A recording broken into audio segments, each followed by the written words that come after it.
This is a UTV 44 Sports production.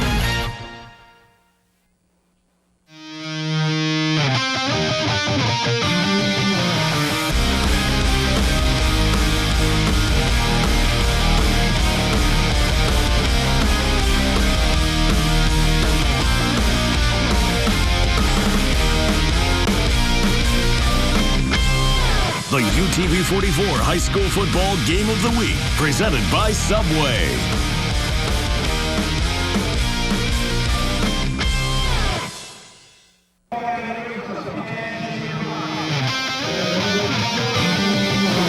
Six-8 matchup tonight in our Subway Game of the Week here on UTV 44. And it's week 5, so teams stepping out of region play, and it's rivalry week, if you will. And tonight, that's what we have. We have the Davidson Warriors coming in at 3-1, taking on the undefeated McGill-Toolen Yellow Jackets.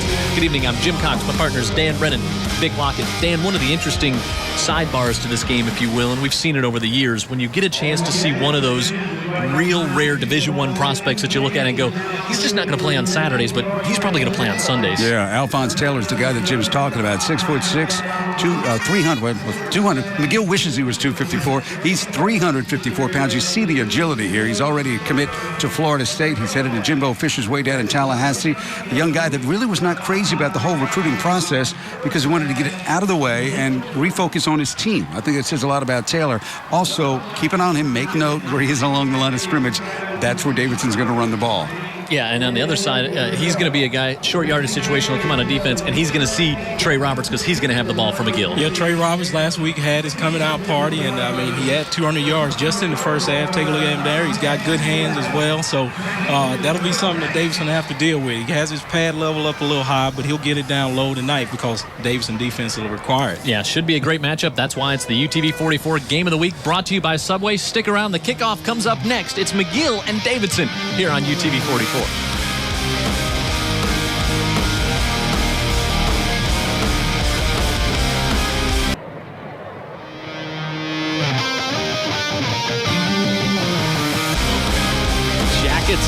And Warriors tonight here at the Lip, our UTV 44 Game of the Week, brought to you by Subway. McGill-Toolen 4-0, and I think some people, Dan, might be a little surprised at the Yellow Jackets being 4-0 right now at this point of the season. I mean, a couple of wins against in preseason. You looked at the Fairhope game. Fairhope looked like one of the best teams in the state. Then they didn't do themselves any favors, falling behind by 28 in that one.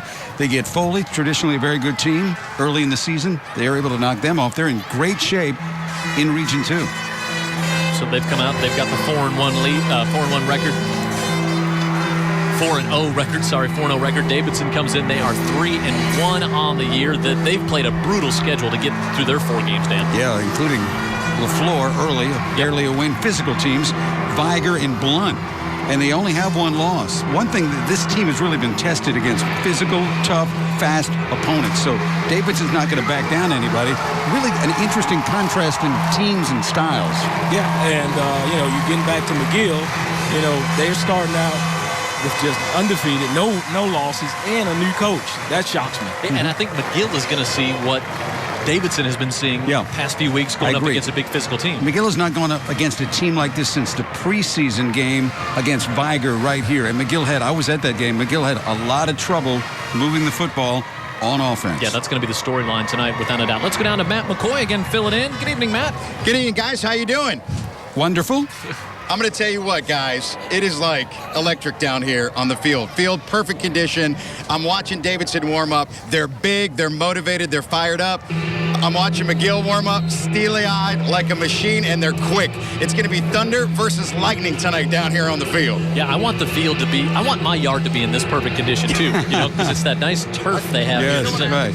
Not a lot of weed issues. I think the neighbors might complain about the giant yellow jacket in the middle of your lawn, but other than that, yeah, you get a lot of kudos from everybody around the block. Yeah, the Spanish Fort Toros that live around me would not appreciate that. He is Dan Brennan, Vic Lockett. I'm Jim Cox, Matt McCoy on the sideline, Jared Kihas. Our producer-director tonight, those are the Davidson cheerleaders. They are ready for this one. And there's a, I don't know if I want to say a weird vibe to this game, but it feels a little different for some reason on the field before the game, Dan. I don't know. I mean, there's a lot to this McGill-Davidson, arrangement, rivalry. Again, these are not region teams. but McGill gets up for this game like it is a region game. And again, Davidson coming out of games against Blunt and Viger recently. You know, they've been tested, but they've also been hit in the mouth a few times. Yeah, but, you know, the real thing, I think, when we're talking about testing, I bet Coach Session is really going to pay attention to this game, and he'll know exactly what he's got after this game and, you know, where they are. That's a good point. Yeah, that's a great point. McGill will kick off as Thomas Hamlin will send it back deep. Kendall Williamson, he was the quarterback for this Davidson team last year. He's a running back this year. They won't kick it to him. Instead, they'll send it to the near side. Trevon Hobbs gets it back off, and this is Alphonse Evans, and Evans out to the 30.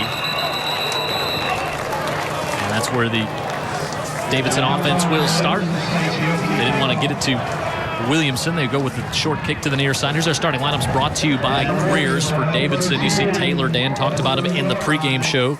Javaris Young, the running back, and Cam Jackson, the quarterback. Jackson's multi-talented back there. Notice Taylor's at guard. Yep.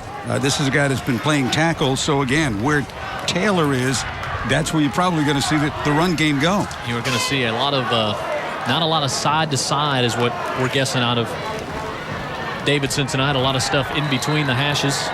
And, Vic, keep a close eye defensively on what McGill is going to do, considering we're pretty sure what Davidson's going to try to do with those big horses up front, how McGill at a smaller, size is going to be able to defend that. Take a look at that starting lineup for McGill on defense. Blake Lamont he was the player of the week last week, had a couple of sacks. You see Alex Pond, we've talked about him so much. Watch the safeties and the corners back there, small in the secondary for this McGill team. Then we're going to be tested if Davidson decides to put it in the air.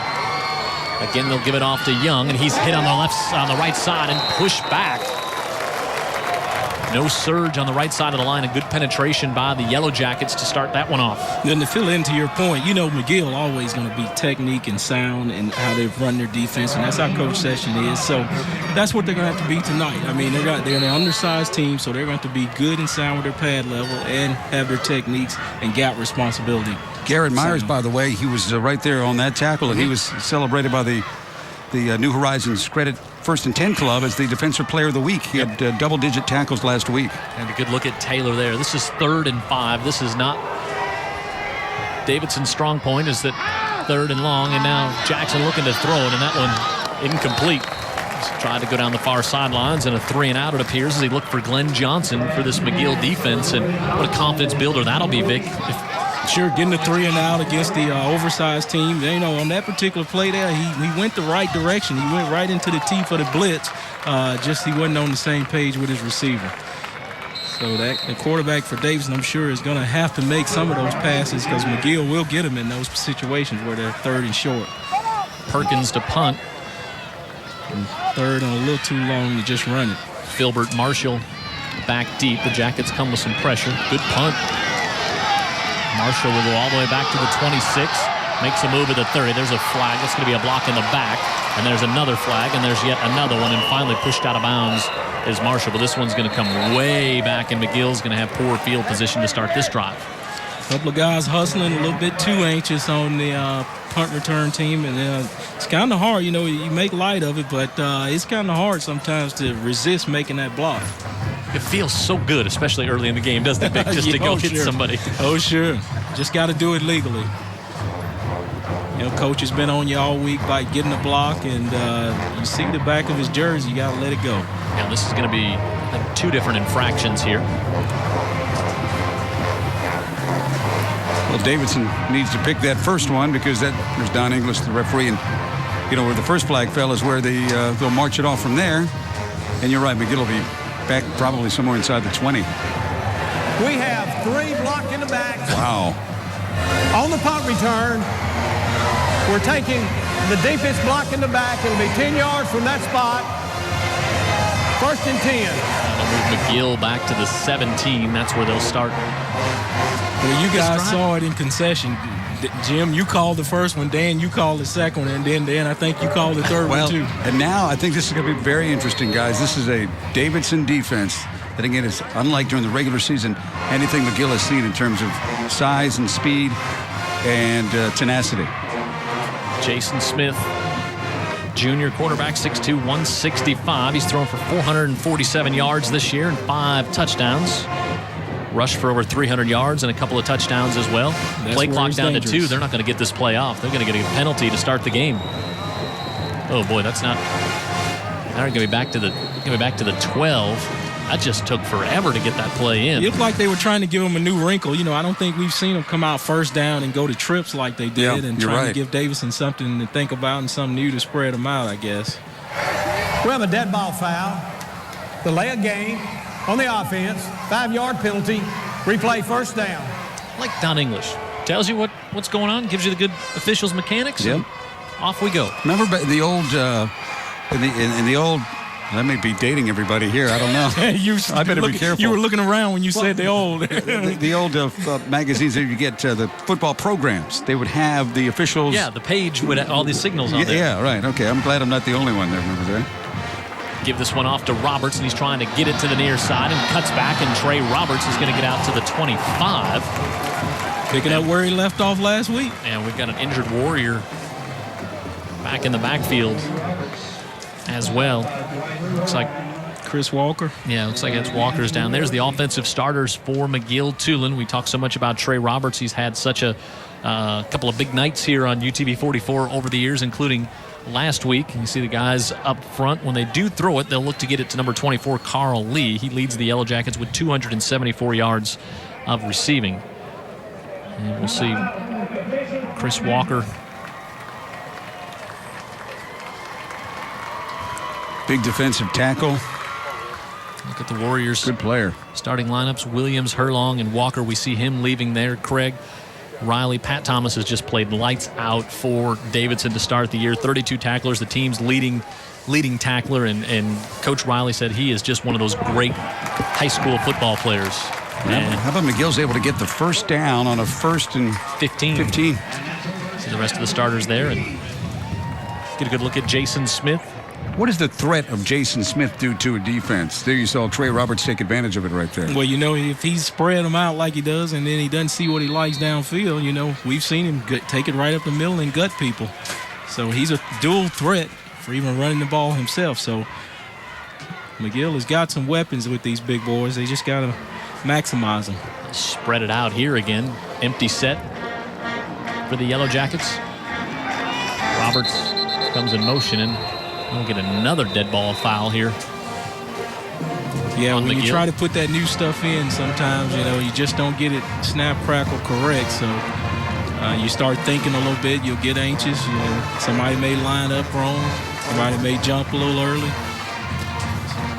Part of one of the things if this goes against McGill. We have a dead ball foul. We have a false start on the offense. 5-yard penalty. Replay first down. So you've gone all fall doing the same thing over, and then you try to do something different in a week. It takes a minute to get it down. You're thinking a little bit too much. A second, 1st and 15 coming up for the Yellow Jackets. Get those false starts, lack of concentration. High snap, but Smith pulls it down on the quarterback draw. Makes a move with the 25, and he's going to be wrapped up and dropped down there. Well, right on cue. That's just what we were talking about. That's all run all the way, and it's a design quarterback draw. But at that time, Davidson was ready for it there. James Riley right there in the middle of the meeting. Yeah, Riley, stocky, 5'10", 205. Played a bunch last year. Yes, he did. Made a lot of plays last year. Got some help, too, but he hung in there with a very elusive Smith. Which isn't easy. No. You could see even on that play. Sure, yeah. Gain of 6 for the Yellow Jackets. So we'll have a 2nd and 9 after that penalty on first down for McGill. Smith looking to the far side. That one gets it off, and it's incomplete. Carly did not catch it. And 3rd and 9. Let's check in on another sideline report with Matt McCoy. Matt. Got Chris Walker, fellas, tweaked his left knee. He's already got a brace on it, but he was walking it off of the sideline. I think you're going to see him again. That'll be good news for the Davidson Warriors. Really good player up front. Absolutely. 3rd and 9 for the Yellow Jackets. Hard count by Smith, and now he'll look back over to get the play. And all the players got the play on their wristband. They'll look at a number, and it correlates with a play. Smith looking, fires it. He's got Lee for a first down, and Carl Lee all the way out to the 45, and he's pushing ahead. out to about the 48-yard line. He's a big target, guys. Carl Lee, 6'3" to 6'5", depending on who you talk to. But he's a big, rangy kid. Showed up in June. Moved from McGill originally, living a few years out in Texas, where his dad had a job out there. And back he comes, and boy, was McGill happy to see him hit the hallways. Yeah, 6'5", 181 is what they have him listed as a junior. And McGill converts on the 3rd and 9. Yeah. And we were talking about Jason running the football. He showed his arm there. Got a good arm. Yeah, does he have some talent? Dual threat, true dual threat. Play clock approaching 5 here. Knowles will come in motion. They give it to him. Knowles trying to get to the outside. Nothing doing. He's hit for a loss all the way back at the 45. Good hustle by Pat Thomas there to make the tackle. Pat Thomas, their leading tackler, and Coach Riles real excited about him pregame, wasn't he, guys? Yeah, he was. The hit man. I mean, we said who is playing really well for you in defense. And I don't think we got the words out before we said Pat Thomas. Without hesitation. Yes. A loss of 3. This Davidson team had Blunt 7-0 at Blunt with about 8 minutes to go in that game. Yep. Smith pulls it down, and he's hit and driven back in the backfield. Penetration that time by Herlong and also Jalen Craig. And that was blown up from the get-go. Take a look at what else going on tonight. Our UTV 44 viewing area. Foley at home against Bryant, Robertsdale and Baker, Williamson and Blunt tonight. Rivalry game there. Mary G and UMS Wright, Murphy Viger, another good contest. Daphne and Theodore. Some other games as well. We'll get back to all these games, of course, out of region. Yep. No region play tonight. You're not playing for the standings. You're just... So you kind of, a lot of times you get your non-region rival to go up with. 3rd and 12, and that one fired off and complete. It's going to be short of the first down to the 46-yard line, as that's the first time we see Chris Knowles get thrown to tonight. And the sophomore makes the reception, and now Coach Sessions, as we look at the rest of the game, Satsuma Citronelle, Gulf Shores and Saraland, LaFleur and BC Rain, and Thomasville and Demopolis. Big matchup a little north of us here in 4th and 4. We'll see if they send the punt team in. We've seen McGill do this before, to send the punt team in. Little gamesmanship by Coach Sessions just to keep McGill on the ball. Troy Hobbs will go back deep along with Chance Braxton. Hamlin, the good punt. Hobbs back after it, takes it at the 15. Hobbs, good coverage by McGill, and he only picks up a couple. He had 7 Yellow Jackets around him. You know, boy, I know if you're a coach. I had 7 Yellow Jackets around me at Blunt. It was after we killed 39 of them. It is. There was a bee machine out there. Other games, Bayside and Mobile Christian, Andalusian, T.R. Miller. Look at Marengo, Clark County, Millbury, Washington County, Fruitdale and Cottage Hill. J. Florida taking on Flomaton, and Freeport and St. Luke's round out our schedule this evening. I know, boy, you're just inside midfield, 4th and 4. You're moving the ball. You're thinking, boy, it'd be so nice to go for it here. But then you think, tilt the field, keep the field position, keep it where we're in control of the field position. So we'll get a timeout. We're halfway through the opening quarter. It's scoreless between Davidson and McGill on the UTV 44 Game of the Week, brought to you by Subway.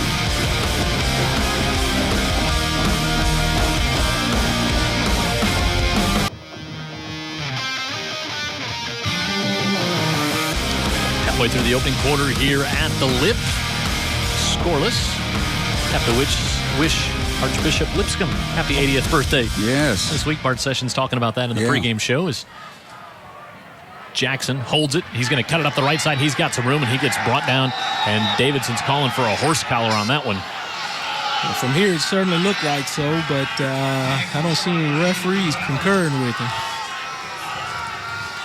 Let's take a look. Might have been Andrew Allen who grabbed him, Dan. It was Allen, and the shirt, I don't know if that's by the, I don't know exactly how the rules interpreted it. I don't think he actually had him inside with the shoulder pads. He had him by the shirt. Gain of 6. I couldn't really tell from that angle clearly. Play of the night so far for Davidson and their limited touches there. Yeah, Jackson taking it himself. He's a big guy.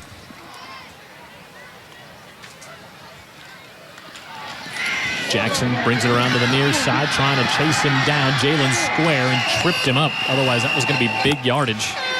Good hustle by Square to get Jackson, but not before a first down. Well, we were talking about this during the timeout that, Davidson's showing their hand. They want to run downhill between the tackles. They've got to do something else just to kind of loosen McGill up a little bit, and it's going to be with Jackson. Sure, looks like they're going to let him keep it a little bit, maybe take it around the end like he's done on these couple of times and the last couple of downs, and then maybe go back to what their original philosophy is. Loosen up the middle, run behind those big guards. There you go. It's been we were talking about the contrast, too. McGill spreading Davidson out, and Davidson philosophy was to go in the middle. 1st and 10, and Jackson will pitch this one back. Williamson makes a cut and just squirts through a hole across the 40. Kendall Williamson, so far this year, averaging 7.5 yards a carry. One thing Davidson's not getting this year that they got a year ago are the big plays. Terrence Timmons provided that for them. The offense, very similar in a lot of ways as you watch it from the end zone. This is the way Coach Vic Lockett likes to see those plays. Oh, yeah. But, when you have an offense like this, you need that big play guy to kind of bring relief and get you that sudden score where you don't have to just grind and grind. Sure, yeah. And that's why they call them game changers. Mm-hmm. Yeah, Terrence Timmons last year over 2,000 yards. It's just one of those neat kids that we met as well. And in the backfield, a hit, but staying alive is Jackson. Jackson breaks another tackle, now cuts it up at the 40, a stiff arm, and he's across the 45 before he's finally brought down by Greg Coleman. All I've got to say there is, ladies and gentlemen, Cam Jackson. Yeah. Here he is. You want to know what Cam Jackson's all about? Big physical kid, can elude a tackle, and can also run through tackles. Yeah. That's what I noticed, the stiff arm and just keeping the legs moving. That's what the coaches want you to do.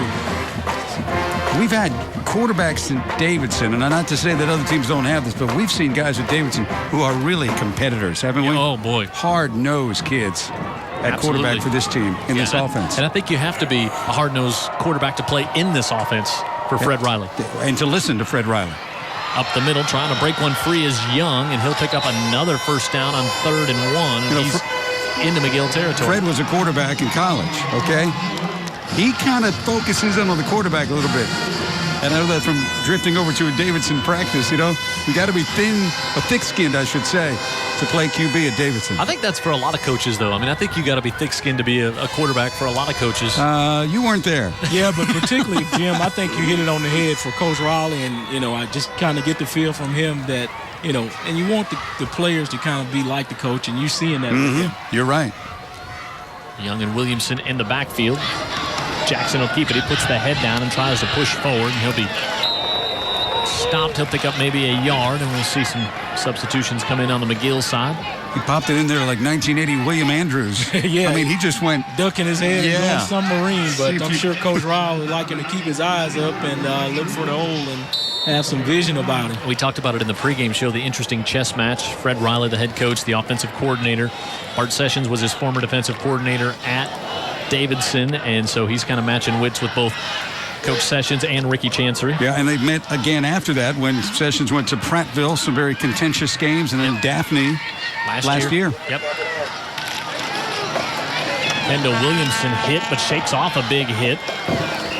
And he's got it down to the 38-yard line. Pretty good drive for Davidson, huh? Yep, absolutely. And this is, but this is where you see, as you said, different from Davidson teams of the past. They have to grind it out more methodically. They don't have that quick strike where if Timmons got a step through the hole, it was 6. Yeah, exactly. We saw that time and time again last 2 years with Timmons. Well, the only person stopped him there was big old Isaac Sampson there, 77, his right guard. He had to bounce off of that block to get the yardage he needed to 360 sticks up. 365 of Sampson. Not just how fun's big. Pitches it back. Williamson. It's wrestled down by Alex Pond. He broke through the Shane Petrie tackle, but Alex Pond was there to clean it up, and it's going to bring up 4th down here. Vic Lockett, of course. Alex Pond got the Vic Lockett seal of approval last week, if you remember. Number 9 from McGill-Toolen. You liked him a lot. Oh, he's going to be busy. And I'll tell you, Petrie wasn't bad on that one either. He forced it back inside where Ponds could help him out. 3 sacks on the year for Alex Pond. And so now we'll see the punt team come out. Zach Farney will kick, and Jalen Square will go back to his 10-yard line. And we see that Davidson trying to... The chess match is for field position at this point. But you're right, and they both done a good position. Got a good job of switching field position. Square takes it at the 10. Stiff arms, and he's brought down at the 15. And That's where McGill will start with just 52 seconds left. Hey, you can contact us throughout the game. We enjoy getting your emails all throughout the game. Hey, guys, at UTV44, you can just send us an email there, or you can go to the UTV44.com website. Jared Kihos got lots of great high school football information up there. It's also got a link to our Facebook page, but go to the website, game previews, recaps, the Scholastic Athlete of the Week, all kinds of good stuff, region standings. We go there for information. Yeah, absolutely. So we love hearing from you all throughout the game. How about Jason Smith? Smith at the 50, the 30, 85-yard touchdown run for Jason Smith. We talked about what Davidson wishes they had on offense. Well, McGill's got it. Yeah, right there. He just faked the little inside give, kept it himself, and I mean, there was a hole there you could drive the proverbial 18-wheeler through, so all he had to do was just run. Did anybody touch him, Jim? We saw Trey Roberts have those runs last week, and this is a carbon copy. Yeah, this quarterback, the guy that handles the ball every snap, and they just don't cover him up at all. McGill, again, great execution with the blocking, securing that spot, and Smith, when he goes, it was over. Gone. It was over at his 40. Yeah, when he goes, it's gone. That's right. Hamlin for the point after. And he's got it. And McGill on top 7-0 on a one-play, 85-yard drive. Well, all Davidson did by flipping the field was padding Smith's stats, because he took it 85 yards, and there is the outstanding McGill-Toolen student section. Yep.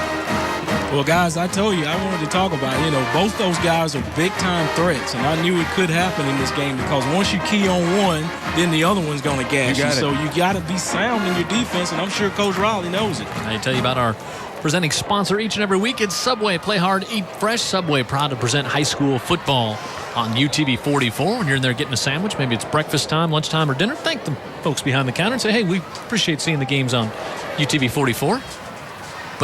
And if you go in there and order a Fred Riley special, that's a sandwich with no mayo, as we learned on the pregame show. He is not a big fan of I'm with you. Me too. No use for it. No use. Oh, man. Sometimes in the middle of the night, Kim will just find my face in a mayonnaise jar. I'm like a bear breaking into the house. Well, I'd hate to know where we find you in a few hours after that either. So I'm heavy with the mayo. 41 seconds left. As Jim in the opening quarter, in between the lines. Yeah. And a big play. Jason Smith, 85 yards, his third rushing touchdown on the year.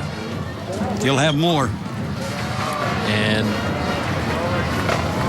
the crowd even got up before he even cleared the line of scrimmage, because they even saw that. They were like, hey, Jason's gone. They've seen enough of him, right? Sure. Williamson and Evans back deep. This one high to the near side. Alphonse Elmans will take it. He's hit immediately and dropped to the 22. Jalen Square hustling down on special teams. Design kickoff play where they boot that thing in the air, and they tell Jalen Square, just run hard, and they know he's got the speed. By the time the hang time is down and it comes down, he ought to be there. You talk about running hard, and here it is again. Watch Square show. By the time the ball shows up, which could be big trouble right there. Sure.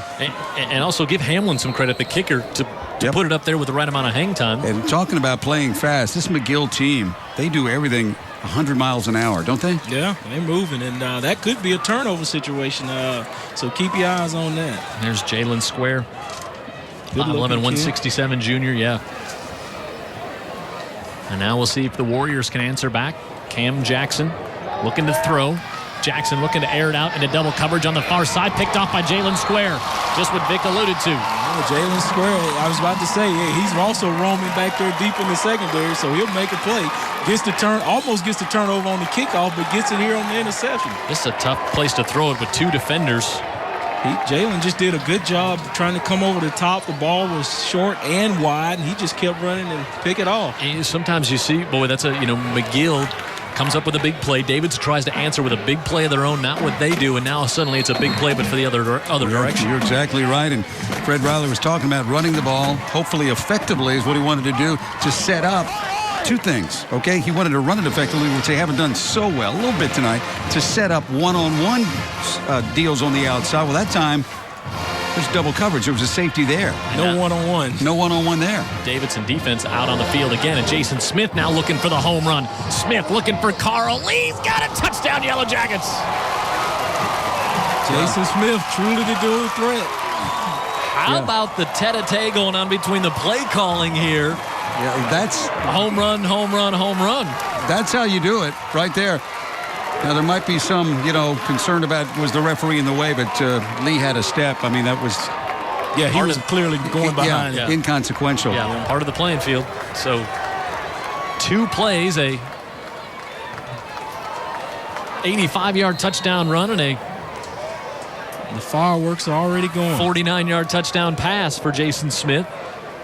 And McGill on top 14-0 with 20 seconds remaining. Interesting enough, Jason's run was longer than his pass. Yeah.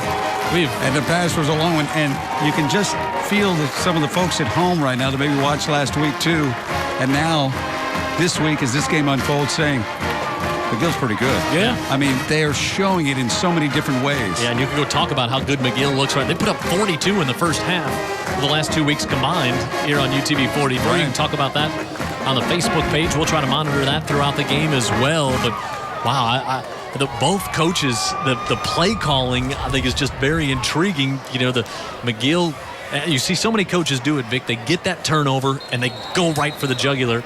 And they did it right there. Well, what you're trying to do is, while you've got them on the ground, you want to put your foot on their throat and just kind of choke the wind out of them, demoralize the other team, make them know, hey, you're not going to win this football game. We're here and we punched you in the mouth and we're going to stay on you for 4 quarters. It's going to be interesting to see how these Davidson kids shake off this first flurry here because we're basically in round 1. Yep. And get themselves back together.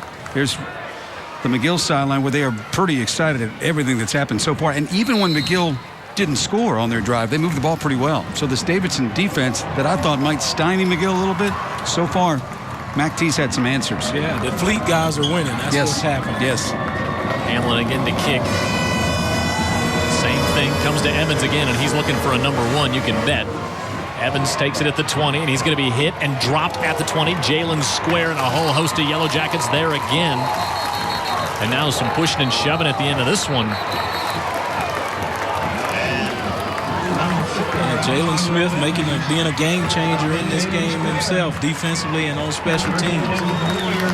So Square had the big tackle. He finished that one off. Other pressure there from the Yellow Jackets as well. But boy, special teams. Look how they've played a part already in this game with just those 2 kickoffs, Vic. Well, that's part of the team. People always forget that being a big part of the football team, but special teams are very important. You want to show how special they are, mess up on them, as Coach Stallings would say. Well, I'll tell you, and McGill's special teams look special tonight.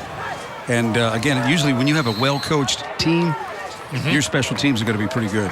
It is a phase of the game that gets overlooked. Talked about it with Fred Riley in the pregame show. He's won a bunch of games by being good on special teams. Right. Endo Williamson trying to get to the right side, and toss there will get him out to the 26-yard line. Boy, this will bring the quarter to a close. Davidson needs a couple of first downs here and get a little positive momentum going because it's been a big play.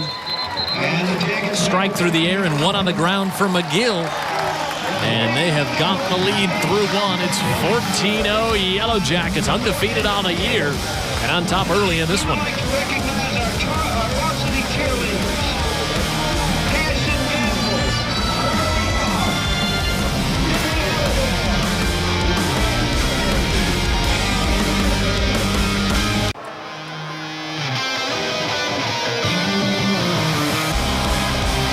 Jim Cox, Dan Brennan, Vic Lockett, Matt McCoy on the sidelines, Jared Kihas in the truck.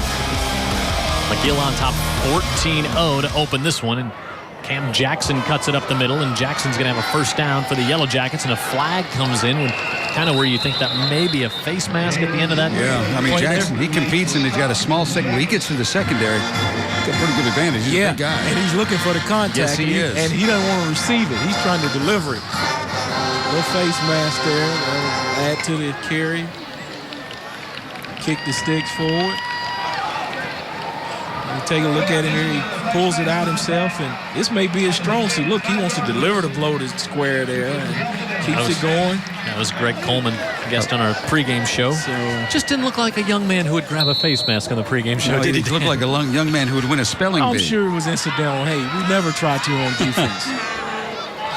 These corners are small if you want to take a shot at them, but they are, for as small as they are, they're really good. Yeah, and they're never out, usually not out of position. No, So, right. But you'll at some point tonight you'll see Davidson. We get a timeout called for by the Warriors. At some point you're going to see a jump ball situation down toward the end zone or something where they try to take advantage of those small corners. Right. 5'7" and 5'9" is what they're. Coach Riley was doubting the lineup card at 5'9" on Greg Coleman. One way or another, Coleman has played well enough to be a starting cornerback on a top 10 rated team in the state of Alabama. Hey, so it's part of the gamesmanship. You know, to exaggerate the size of your players just a little bit. You know, you don't go overboard. Coach Riley will tell you about the player we were asking. I said he's only 5'9", and Vic said he's listed at 5'10", and Ryle's like, I know, but he's 5'9" between us. Our encore trivia question tonight: what common opponent has McGill and Davidson combined to play a total of 128 times? Oh, that's an easy one. I think that's an easy one, isn't it? We'll find out how easy it was. I'm just, coming up in the... Vic thinks it's easy. I think it's easy. Well, if I think it's easy. Yeah, me too. We'll get you that answer in the second half. Might not be who you're thinking of.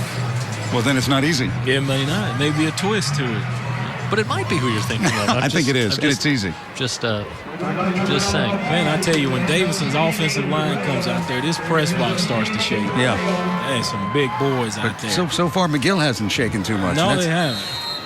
And keep an eye again, 76 left guard right now, Alphonse Taylor. You can't miss him.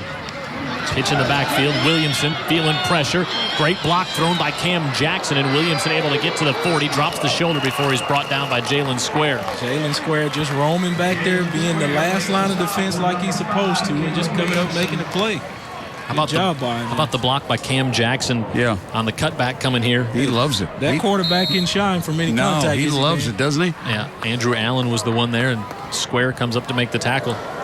Yeah, I think Dan likes his quarterback not to be too much of a princess. He likes you to be part of the team and scrappy. Don't you? Well, it's according to what I got. Okay, all right. If I got a Tony Romo, no, stay out of the way. Well, I understand that at the high school level. 2nd and 6.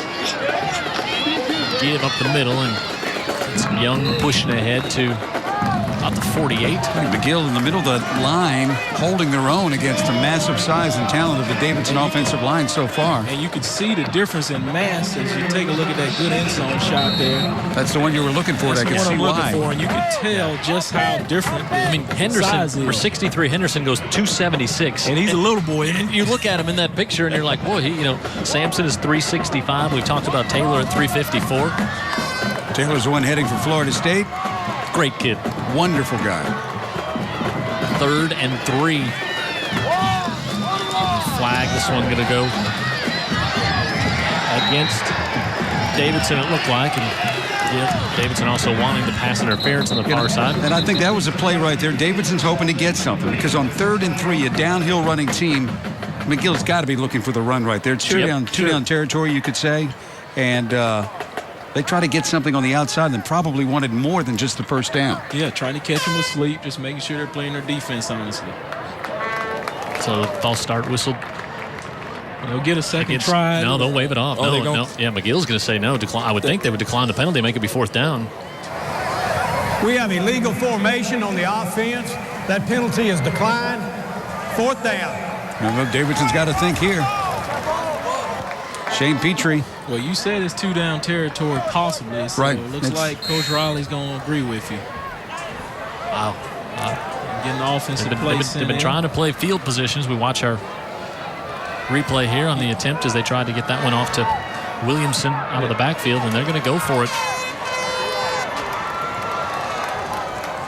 Some confusion in getting lined up. Jackson on the keeper, cuts it up, hit and dropped. Great field position forthcoming for the McGill-Toolen Yellow Jackets after the big stop. Well, they tried to get a little cute, I think, there, too, trying to get wide. They had Alphonse trying to do a little fold block to get to the outside. I think they just should have went right over the back. Yeah, Kevin Cush, a sophomore, coming in to make the stop. This is a big play. Yeah, this is a big play of the game. Out there. Right. Yeah, he fought off the block of Alphonse Taylor to come make the tackle. And that's something. Backside help also from McGill-Toolen on that play. Well done by Corley, the young sophomore. Well, go ahead. 2 sophomores keying on the play, and now McGill's got it at the 47. Just playing good sound defense and techniques. That's what you saw there. He fought off the block of Alphonse because he was lower than Alphonse.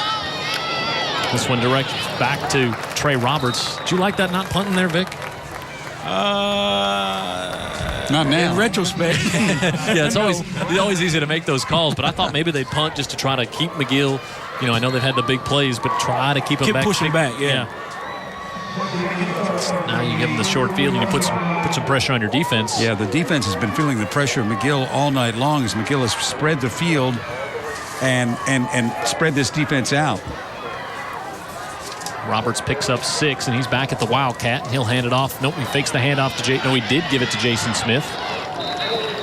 And Jason Smith picks up about 2. Well, that's the talent you got in McGill. You can put your cornerback out wide, bring him in motion, and then give him the handoff just as if he's a running back. And he can be a running back, sure. Right? And talk about versatility. And let's go down and get a quick update from Matt McCoy. Matt. Yeah, guys, just over on the Davidson side, and their defensive coach is upset. He said the reason that they're getting those scores is because their guys aren't staying home. He's drilling on them. Stay home, stay home. Don't let them get out around you in front of you. 3rd and 4. The other team's doing that. Jason Smith play action. Rolls out to the near side looking for Carl Lee. He's covered. Now he'll fire it to the far side. Contact and incomplete. Just trying to get that one on a crossing pattern to come across the near side as he looked for Josh Honeywood. Honeywood was not his first, selection on the play. Peyton Gray did a good job at safety, just reading the quarterback eyes and come up there and just at the last second knock it down. Now you see, okay, now if you're McGill, do you punt the ball to try to flip the at the 40? No, I think you're McGill. You can go because, they're going to punt it. It looked like Davidson hadn't done anything all night, so I would have took my chances of trying to get that first down. 4th and 3. I like that. They've had trouble moving. I like trying to pin them back to the 10 here. A little thing called a fake punt, guys, so let's not go to sleep just yet. Timeout. Play clock was down, so they use a timeout. Going back to that Wildcat formation, I think, too, Vic, one of the things the offenses always seem to hope for on the Wildcat is when you see the quarterback lined up at the wide receiver, everybody is screaming, there's the quarterback, there's the quarterback, there's the quarterback, and you kind of get focused on him over here on the right side, and pretty soon the play goes around the left side for a big game. You got to be screaming, there's Smith. Yeah, right. When the quarterback's Smith and he's split out. Hey, at the end of tonight's game, you can vote for the UTV 44 player of the game, brought to you by Greer's, Vic Lott's favorite Auburn Tiger. Oh, yeah, man, Robert Greer. So you can log on and vote for the player of the game. We'll give you 3 selections. We'll hear from Blake Lamont at halftime. He was the player of the week last week. Trey Roberts had the big first half, but the voters said, what have you done for me lately? With the 2 sacks in the second half by Blake Lamont. Blake Lamont squeezes in there at the end. Yeah, when all precincts came in. Yeah, the West Coast precincts, all they saw was the second half of the game. Voted for Blake Lamont as you get a good look at Bart Sessions. Look at the confidence he's got, guys. Yeah. I mean, you could just see it in his posture and his body language.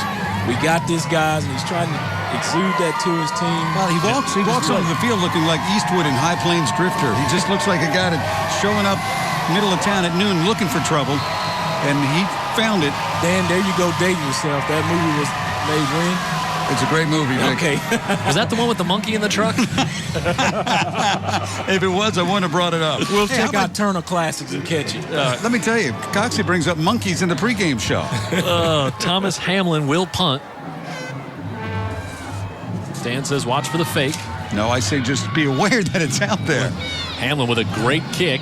And now we're going to get contact back there as this one rolls all the way back inside the 5. But that was Troy Hobbs who got run over. Clearly interfering the receiver on that one. But still, it's going to result in a good flip of the field for McGill here. Yeah, but it could have been an amazing flip of the field. Oh, it would have been down McGill. Inside the 5. Yeah, you see Bart Sessions is right there quickly.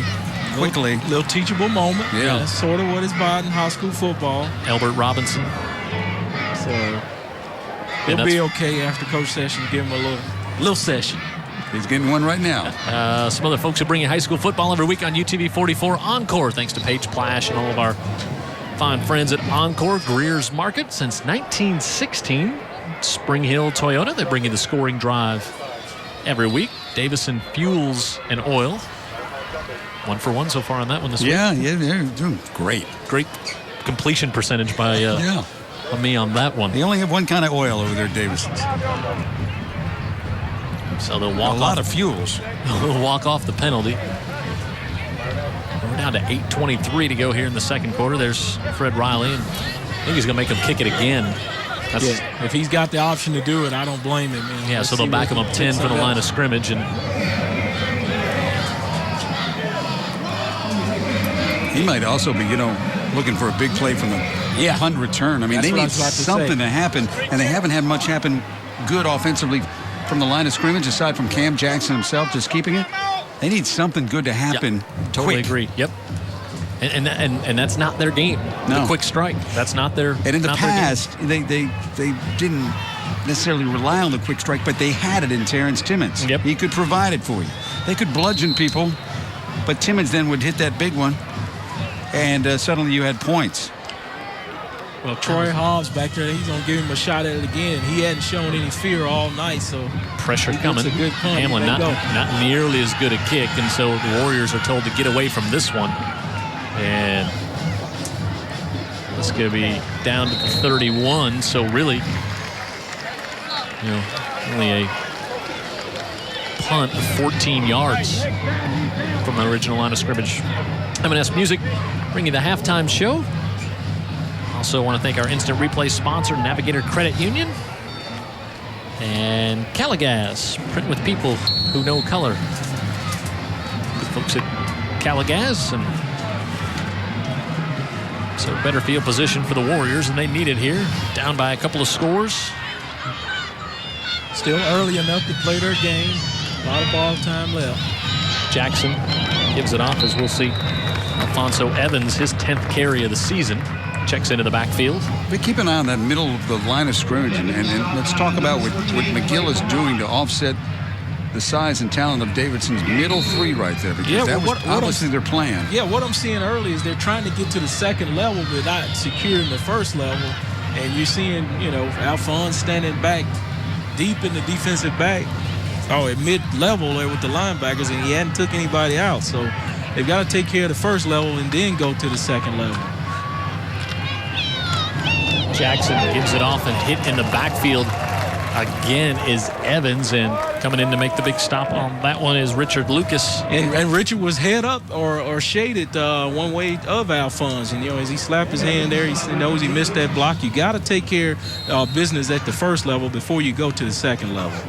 We see Corley come in and replace Rogers here on 3rd and 7. It's a scrappy bunch. McGill-Toolen, we're starting to learn that they don't back away from a fight.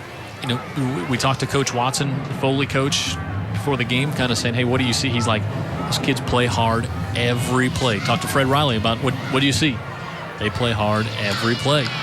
Jackson looking to pass, fires this one. He's got King. He's going to get it for the first down out to the 48-yard line. Aaron King with his second catch of the season. Big first down. Yeah, and Cam shows off. He's got a little bit of an arm there, too. He fires that right on in there for the receiver in that little in route. Take a look at him. He gathers in the snap a little high. Let it go.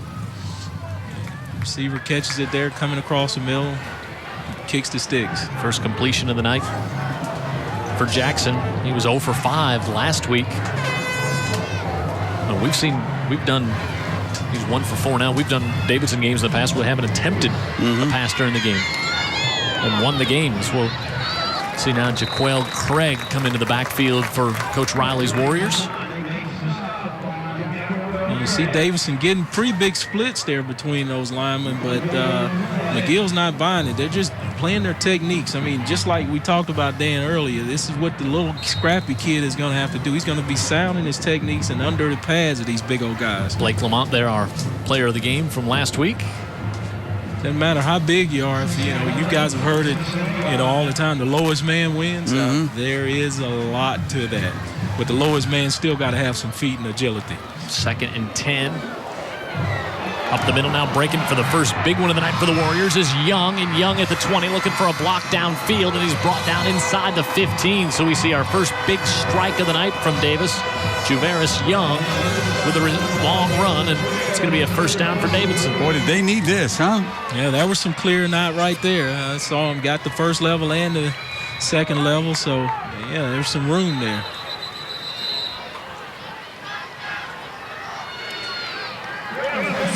$32-yard pickup. And we'll get a timeout here with 5:39 left. Yellow Jackets on top, 14-0, but McGill sees Davidson driving down deep. They've got it at the 13 when we come back on the UTV 44 Game of the Week, brought to you by Subway.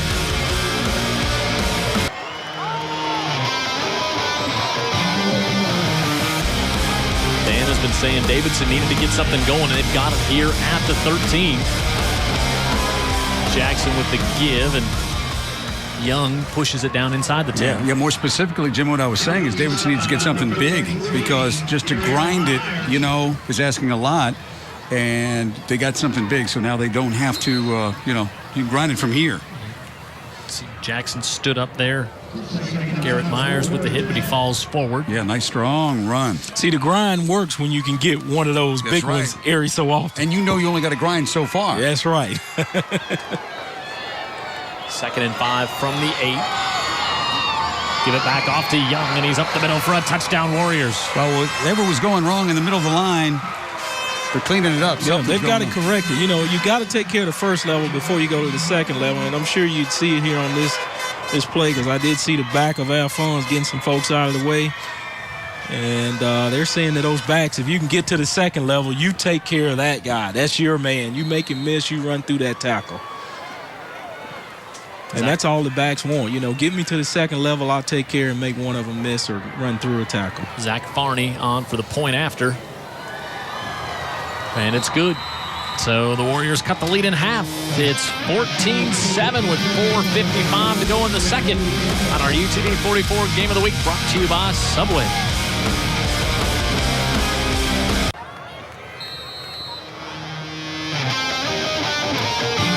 Just what the doctor ordered, and now Davidson getting back on it. We'll see Simon Cortopassi, the linebacker, take this punt. Cortopassi out to the 33.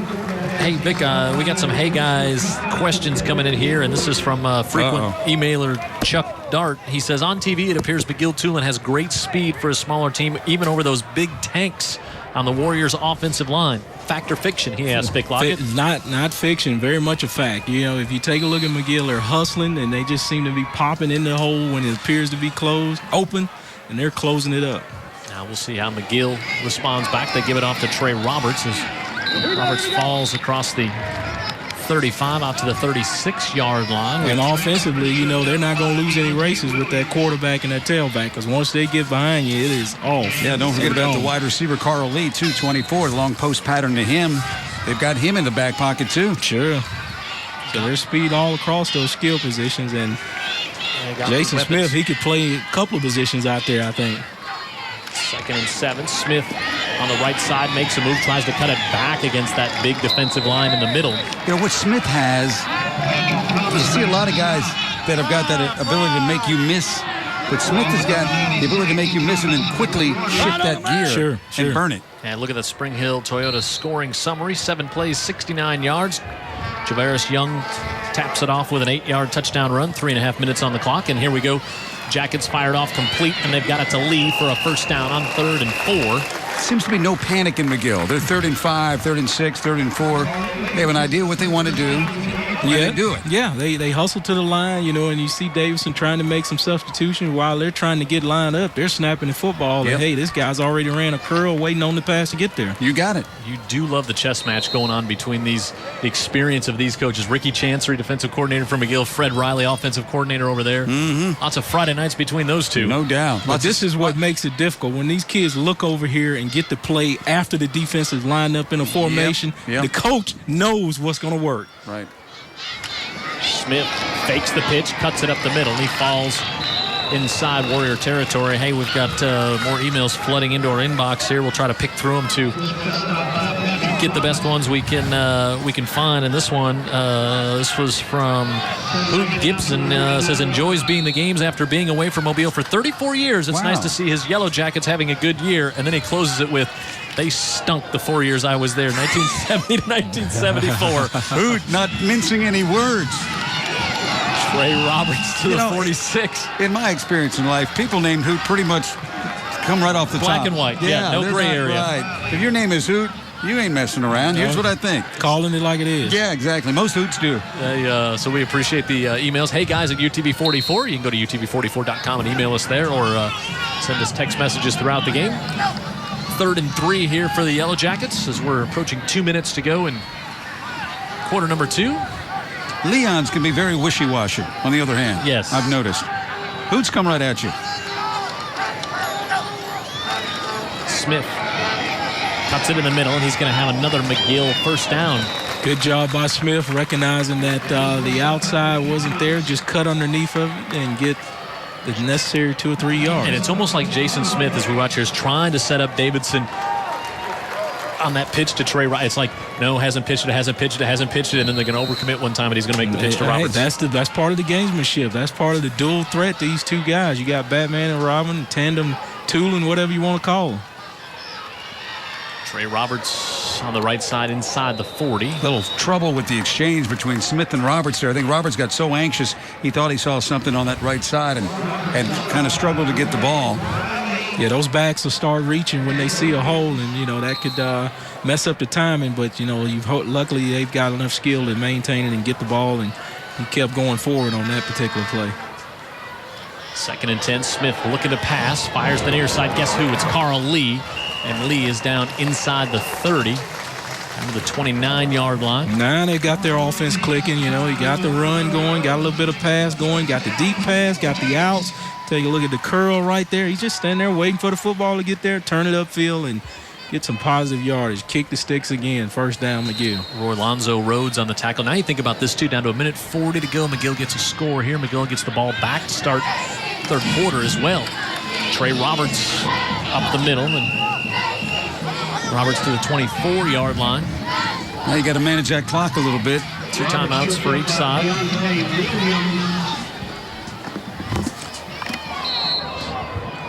Pretty easy these days with these guys going to the line of scrimmage, then doing that right there, looking over to the coach after you see the defense that they're in, give them a play. It's almost unfair to the guys for the coach to call a play like that, but that's the world we live in. Smith rolls it on the far side, looking for Knowles. He's got it to him, and Knowles gets out of bounds right at the 20-yard line, maybe the 21. Stops clock with 56 seconds left, and it's going to be 3rd and short coming up here from McGill. By the way, next year, we can fast forward a little bit, Smith, Lee, Knowles all return. Knowles is just a sophomore. Yep. Wow. The only one to be leaving is Trey Roberts. He'll be going on the greener pastures, I'm sure. Find a running back. 3rd and 1. Valet in the slot. Jason Smith holds it. Now he pitches it off to Trey Roberts, and Roberts cuts it inside the 15 down to about the 10 for a first down. Pat yourself on the back there, Jim Cox.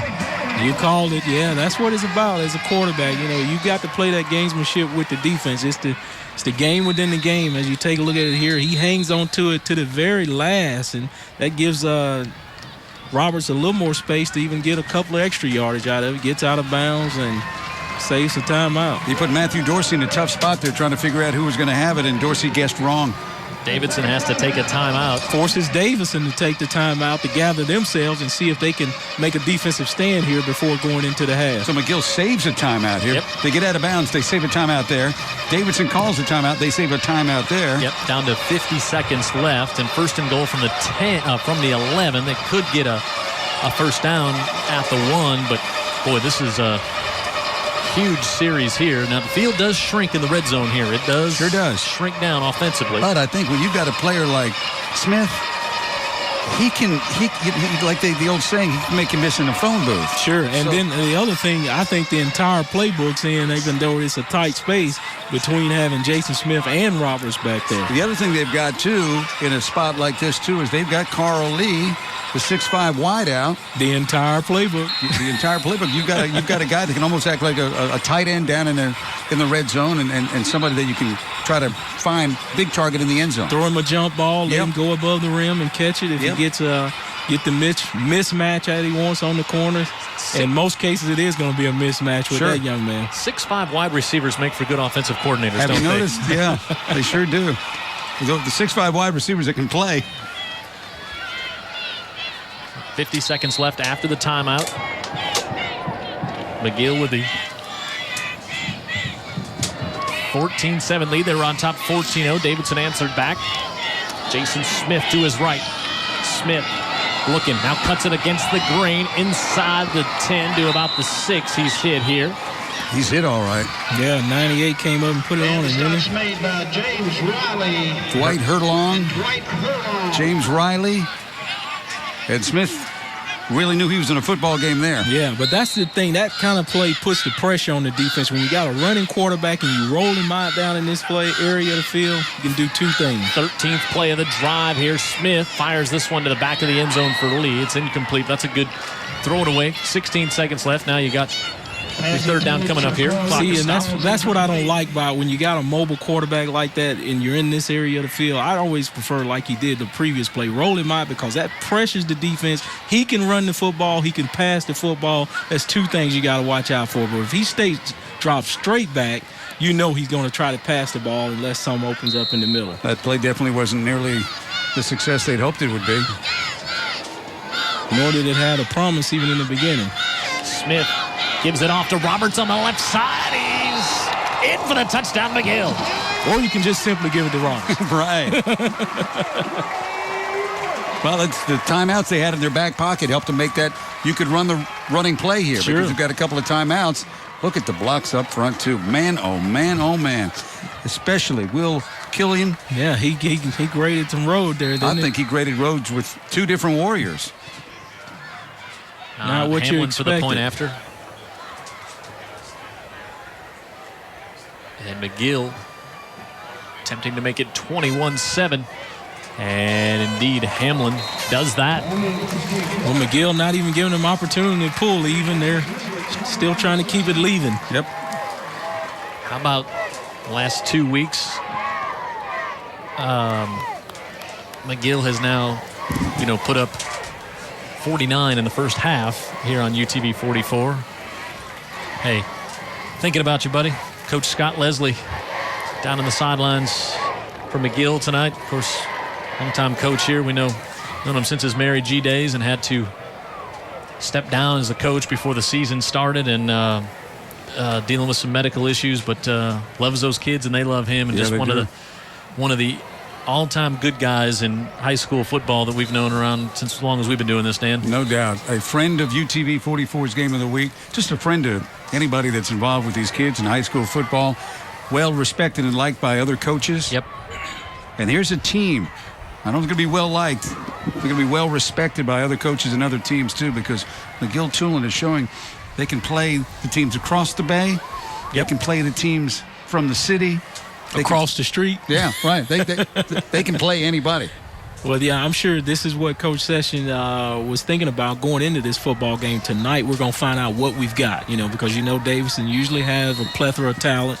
So in a game like this, you can really use it as a measuring stick. What do you see? Looks like McGill is answering the test first half. Really are. I'd say B+ for sure. So Hamlin to kick off here for the Yellow Jackets. I'd say I don't want to be in your class. This is a B+. This one goes out of bounds to the near sideline.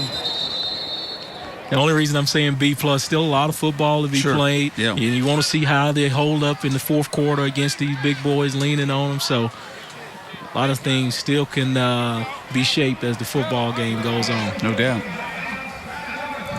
So the penalty against McGill after the kickoff out of bounds, and Coach Riley says, kick it again. We'll give our playmakers receiving the ball a chance to make something happen here on special teams. Yeah, regardless of the outcome of this game, I think you could not have asked for a better, obviously, start of the season so far for Coach Sessions, because Vic alluded to it earlier in the game. You've got a new coach coming in. Kids, are they going to buy in? Do they, new coach? And suddenly it's like, yeah, what he's. Why wouldn't you buy in now? Yeah, what he's saying. If you haven't works. already. And I'm certainly not saying there was a question of buy-in, but whenever there's a coaching change, you wonder how it's going to take place. Exactly. And boy, it has been a wonderful honeymoon here for Bart Sessions so far at McGill. Yeah, what he's been preaching, now is validated with some wins. It's validated through this first half by having a big lead on a powerhouse like Davidson. So his halftime speech will get easy. I'll tell you. You're right. What do you say? Right? Except keep it up. Keep it up. This is what I've talked about. Yeah. Keep playing. One word they'll mention is Fairhope as well. This one will just be falling on back at the 25-yard line. I think he's going to mention Foley, too, because he was not real happy with the fact that they didn't score any points in the second half, and that Fairhope, or rather Foley, got 14 in the second half. Hey, Spring Hill Toyota Spotlight wants to remind you can go to springhilltoyota.com. You can build your own Toyota there. You can also see their great used cars. And after you check them out online, go see them in person. Spring Hill Toyota, 3062 Government Boulevard in Mobile. And down to 9 seconds left after the squib kick. We'll see what Coach Riles has up his sleeve here at the 26. Do you take a knee? Do you just heave it down the field? Well, again, they scored after that big play. Mm-hmm. The big play takes a little pressure off, gets them into the red zone. They kind of relaxed, ran the football, and took it right in. Yeah. Cam Jackson will give it off, and out to the 30 goes Young. And that'll bring the first half to a close. And what a first half for McGill-Toolen, a 21-7 lead. They were up 14-0. Davidson answered back, then they answered right back as well to make this a 2-touchdown lead. So a great start for the Yellow Jackets, who are 4-0 on the year. And let's go down the sideline with Matt McCoy. Hey, guys. Yep, here with Coach Sessions. A little tougher this week, but almost deja vu. Those big plays right down the middle again this week, Coach. Yeah, we got a lot of football to play. We're making a lot of mistakes in the first half of the game. Of course, Davidson's a great football team. That's one reason they're forcing us to make some mistakes. But we have to go in and clean some things up.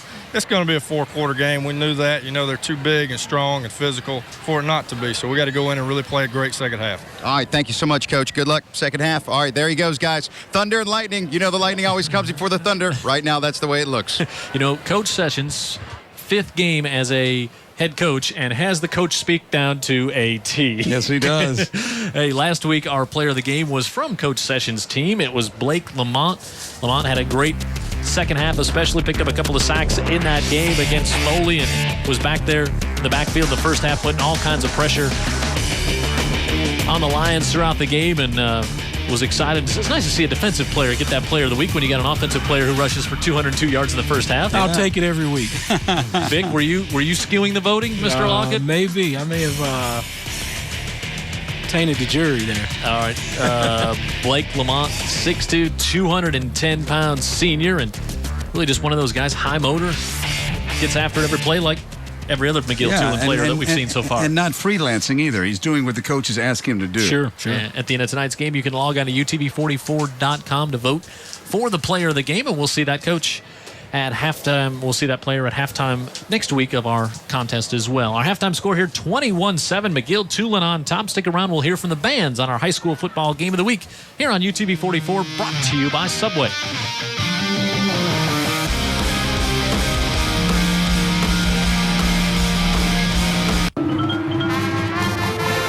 Our halftime score there, McGill-Toolen on top of Davidson, 21-7. M&S Music halftime show now, and let's go down to the band and check out the Davidson Marching Band.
21-7, McGill on top. And let's continue enjoying the M&S Music halftime show and go down and enjoy the McGill-Toolen Marching Band.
See our halftime score there. An impressive performance by McGill-Toolen, and they will get the football to start the second half. They jumped out to a 14-0 lead here. Jim Cox, Dan Brennan, Vic Lockett, and I think, Dan, in these big games, we always say your big players got to play big, and that's what we saw from McGill in that first half on offense. He sure did, and you have to play big in a game like this because this Davidson defense, you don't want to keep pounding at them. You need the big plays.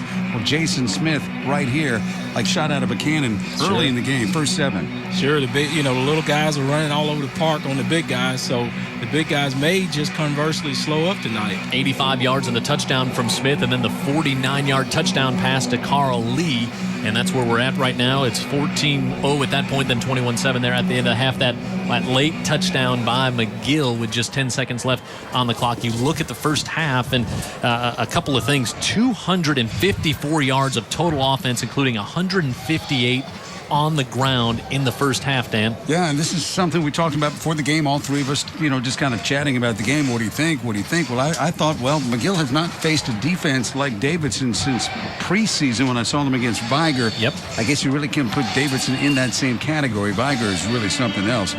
Point is, McGill was not able to move it in that game, and I thought that would give me an idea of what we might see here tonight, but that's not what we've seen. McGill has gotten better as the season's come along. All right, we heard from Coach Sessions as he left the field. Let's hear what Coach Riley had to say to Matt McCoy on the sidelines. Hey, guys. All right, Coach Riley said defensively they're executing their spread offense better than we're executing our spread defense. We better match up better on them or it's going to be a long second half. Offensively, he said we need to stick between those big tackles and quit trying to bounce it up outside. He told us before the game that's what he wanted to do, run downhill. Hey, MySchoolSports247.com, one of our new favorite websites. On Friday night, they keep us updated on scores. Right now, Blunt leads Williamson 19-14. Robertsdale over Baker 19-7 in the third. Biger 24-14 over Murphy in the third. Satsuma over Citronelle 33-0. Let's see, we got 21-14 now. Daphne has the lead over Theodore. That was 14-14 at the half. Spanish Fort leads Baldwin County High School 10-0, and we've got St. Paul's trailing Fairhope 35-14 at the half. We'll try to get you some other scores as well. Here it's 21-7. Davidson started the second half with an onside kick last week. They don't do it here as they kick to Cortopassi, who drops it, picks it right back up at the 20, and Cortopassi out to the 31-yard line, and that's where McGill will start. Don't forget you can log on to UTV44.com. You can vote for the player of the game after the week, brought to you by Greer's Food Tiger. You can also email us there as well all throughout the game, and you can also send an email to heyguys@UTV44.com. Check out our Facebook page. You can link to that from there. All kinds of great high school football action for you to find on the web during our games and during the week. Well, Fred Riley said they're running their spread offense better than we're running our spread defense, and that's what McGill's in as we open things up. Jason Smith gives it to Trey Roberts, and Roberts just gets a couple before that hole quickly closes down. William Pritchett, safety, comes up to make that stop. They could use a turnover. We haven't had one of those tonight yet, have we? Had the one turnover early on. Yeah, it was the interception by... That's right.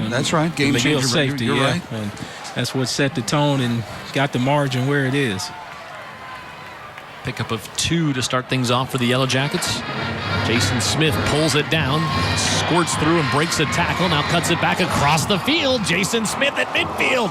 Smith inside the 30, inside the 20, and inside the 15-yard line. Well, that time, guys, I don't think it was a design run. He just saw the opening and just used his instincts and said, hey, I can just take this one myself. You take a look at him, he read.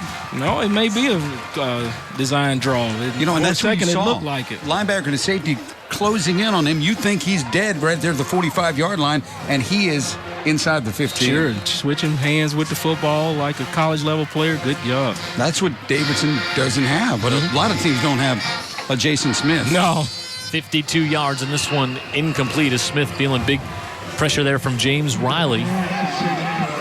So Smith with a run of 85 and one of 52 now. Yeah, Coach Sessions couldn't have drawn it up any better to start this second half. Just like we talked about earlier, you have another team down and you got your foot on their throat. You want to just go ahead and choke the life out of them by coming out, taking the ball directly down the field out of the halftime, getting another score.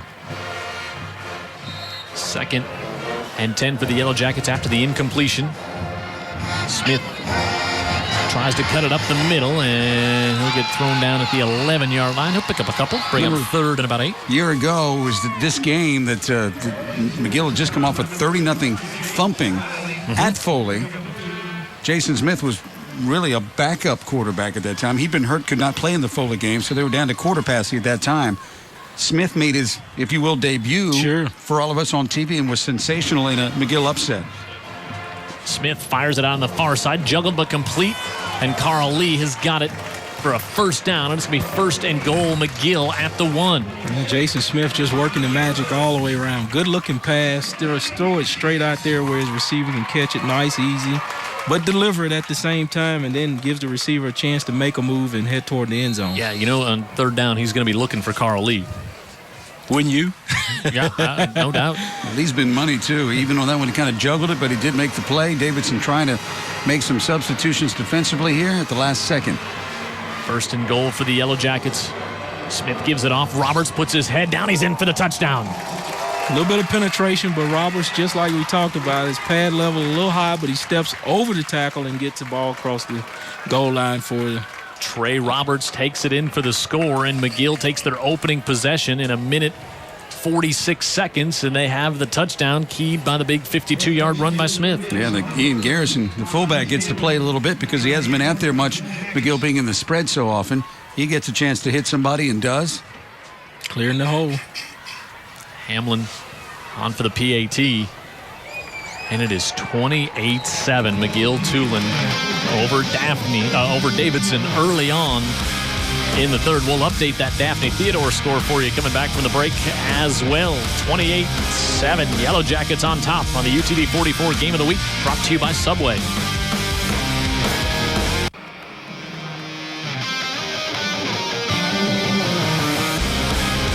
Early on in the 3rd, McGill-Toolen on top 28-7. We're talking in the break. We didn't see this coming. There's a lot of football left, but we didn't see this coming. I thought that the Davidson defense, going by the stats, going by who they played, would be an equalizer in this game. Sure. And I just had a feeling that they would be able to certainly hang around. Fred Davidson talks about, trying to get his, Fred Riley talks about his Davidson team running downhill. They've run downhill, but it's been a short hill. Yep. They haven't gotten anything big except for one play. And so McGill, on the other hand, they've got the lightning in a bottle. Yeah, got the game changers, and they've widened the game open. Hamlin with a kick here. This will be taken by Hobbs, and Hobbs again is brought down by Jalen Square. Yeah, that's one of those game changers right there we're talking about. And coincidentally, he's on defense. He made an early interception early. He had a couple of plays right there. And look for him to break that up. They're counting on him to make that into a fumble and maybe a turnover. There's our Spring Hill Toyota scoring summary. 6 plays, 71 yards, minute 46. Roberts with a touchdown run. You know, McGill's got these defensive backs. You've got to bend down to shake their hand. And yet, look at what they're doing on the field. They are really playing great. Now you've got this offensive line from Davidson rolling on out here saying, look. Yeah, I mean, the box is shaking when they run. We gotta make something happen now. 28-7, where we're at early in the third. Jackson with a high snap. Squirts forward and he'll be wrestled down and gang tackled there. Maybe we were a little hard on Foley last week. Maybe. In retrospect. Sure. They were just playing a great football team. Maybe they were just playing a really good team. We didn't see that coming. And after that, we didn't see this coming. Right. At some point, we better see some. We should be expecting it, right? Yeah, Coach Sessions going to say, hey, well, when are you going to open your eyes, guys? It's unfolding right in front of you. Hey, I want to update you. UTV 44. Across the bay, Daphne and Theodore were tied at 14 at the half. Daphne, 2 quick scores. Now it's 28-14 in the third quarter there. Kendall Williamson, we really haven't called his number all that often tonight. No, Jackson's taking the ball a lot himself. Williamson really shifting. We saw that last year when he was the quarterback, Jim. Of course, he was able to play off of Timmons. Sure. Because the threat of Timmons. But Williamson gets a lot of yards between the tackles for not being a very big guy. There's some pretty good blocking up front. Yeah, there were some holes there, but just not enough at the second level for him to get a whole lot of yardage. He's banged up on the play. And man. Hey, and this is way premature, but I'm just throwing this out there. If this game were to end like it does tonight for McGill-Toolen, it'd be 5-0. Next week they play Williamson, Satsuma, Robertsdale. All winnable, certainly after what you've seen. And then week 9 against Daphne here. Okay. Bart Sessions. What would that be setting up to be? I'm just saying you could have a couple of 9-0 teams, 8-0 teams playing in week 9. You could have that. But that's it's way down the road. But I'm premature. I'm planting the seed. I got you. Bart Sessions. But that's what we do from the box. Yeah, former defensive coordinator at Daphne. Of course, Bart, bless his heart, he's been a former guy a lot of places. Now he's the guy. That's right. Pitch. This one goes up in the air and knocked out of bounds as Evans couldn't hold on to it. Yeah, their distance between each other just a little bit too close there. Danny had a little bit too much force on that pitch, which caused it to bounce up in the air. If you take a look at it, they weren't too far apart there, and then it comes all of a sudden to him with a little velocity, and he just can't get the handle on it. Yeah, so now 3rd and 3 comes up to be 4th and about 2. A long 1, we'll call it. Look at a Belichick it here, huh? Gut check, Belichick. From the 34. Already 4-down territory. Jackson with Young. They think so. They give it to Young, and Young is hit. And, this is going to be close. Yeah, Young started going lateral just a bit too early there. I thought he had some if he just stuck his head in there and tried to go forward. We'll see. Yeah, he's got it across the 35 there. Okay. I think Coach Riley says, I gotta go for it there. Forget what the score is going to be. I can't worry about it being a blowout. I've got to get my team. I got to keep my defense off the field, and we need to score. We're not going to score without the ball. So fresh set of downs here for the Warriors. He's still got a little time left to play his game and see if he can creep back in it. But the clock's not on his side for sure. Jackson on the right side goes ahead and is driven back after he crosses the 40. Jalen Square in there putting the big hit on, and back down to Matt McCoy for another injury update. Matt. Hey guys, Kendall Williamson for Davidson's over here. He has hurt his left forearm to the point they're having trouble even touching it. They're working on him right now. I don't know. No official word on this yet, but he is in some serious pain and on the sidelines right now for Davidson. Yeah, Javaris Young, who's carried it a lot tonight, is down. You hate to see a kid wincing from being sensitive to the touch, but... yeah, you can tell that's one of those that you touch it and makes you feel queasy. Yeah, he is a good football player, too. Quarterback for a number of years. Moved to running back this year. and he is a tough kid. We've got one on the field currently needing assistance. Let's pray that this young man's going to be okay. Yeah, that's Young. Well, that's the guy that came in for Williamson. Yeah, that's your two starting running backs there, Young and Williamson, hurt on both plays. And he's needing assistance even to get to his feet, so that's not looking good. We're glad to see him even at least get to his feet. I think he's having trouble breathing there. So standing his breath. Standing up. Coach Riley comes out and hopefully he just got winded in a big way. Was that one of the worst feelings on the field, Vic, just to get that wind knocked out of you when you just panic? You've done that as a kid at least. I mean, for 4 seconds you think, okay, it's over. I'm going to see Jesus. So 3 ticks and 8 minutes left here in our UTV 44 game of the week. McGill-Toolen on top by 3 scores. McGill-Toolen winning the game. McGill-Toolen winning the fight.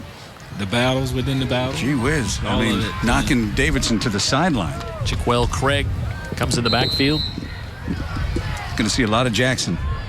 Yep, also Thomas Timmons. We've heard that name before. Comes in the backfield, and he's across the 45. Nice hard run right there. A little bit of blocking and a lot of effort. And Vic, you were talking about how this sides on the offensive line can work 2 ways. Yeah, I mean, conversely, expecting to wear them down, leaning on the little McGill guys, but on the opposite end, by the 4th quarter, they're out of gas if they're not in shape and able to go through the entire game. So they could be worn out. So trying to chase these little guys around the park can work against you as well. You saw Young there. Looks like he's going to be okay. Yeah, he's going to put the helmet back on and come back in. So hopefully that was it, just getting winded. Another first down picked up here by Davidson.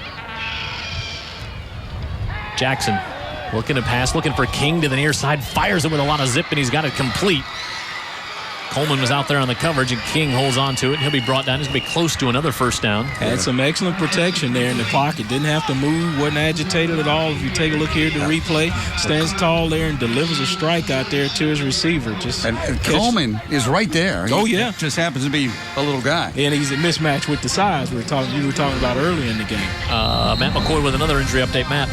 Yeah, guys, just the wind knocked out of Javaris Young. He said he's all right, so he's definitely coming back in. Looks like right now they are putting some sort of splint on Williamson. Ooh, that's bad news for everyone as Jackson holds it, now spins forward to the 40, and he'll be hit there.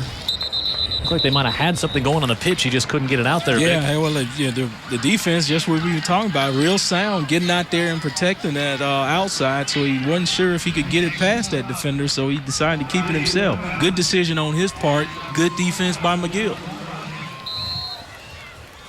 At the 41 for the Warriors. Taking a look at Coach Session, real proud and liking how his defense is holding up against his massive Davidson offensive line. Saw Ricky Chancery down there as well. That's the DC, and Sessions will tell you, he turns it over to Ricky.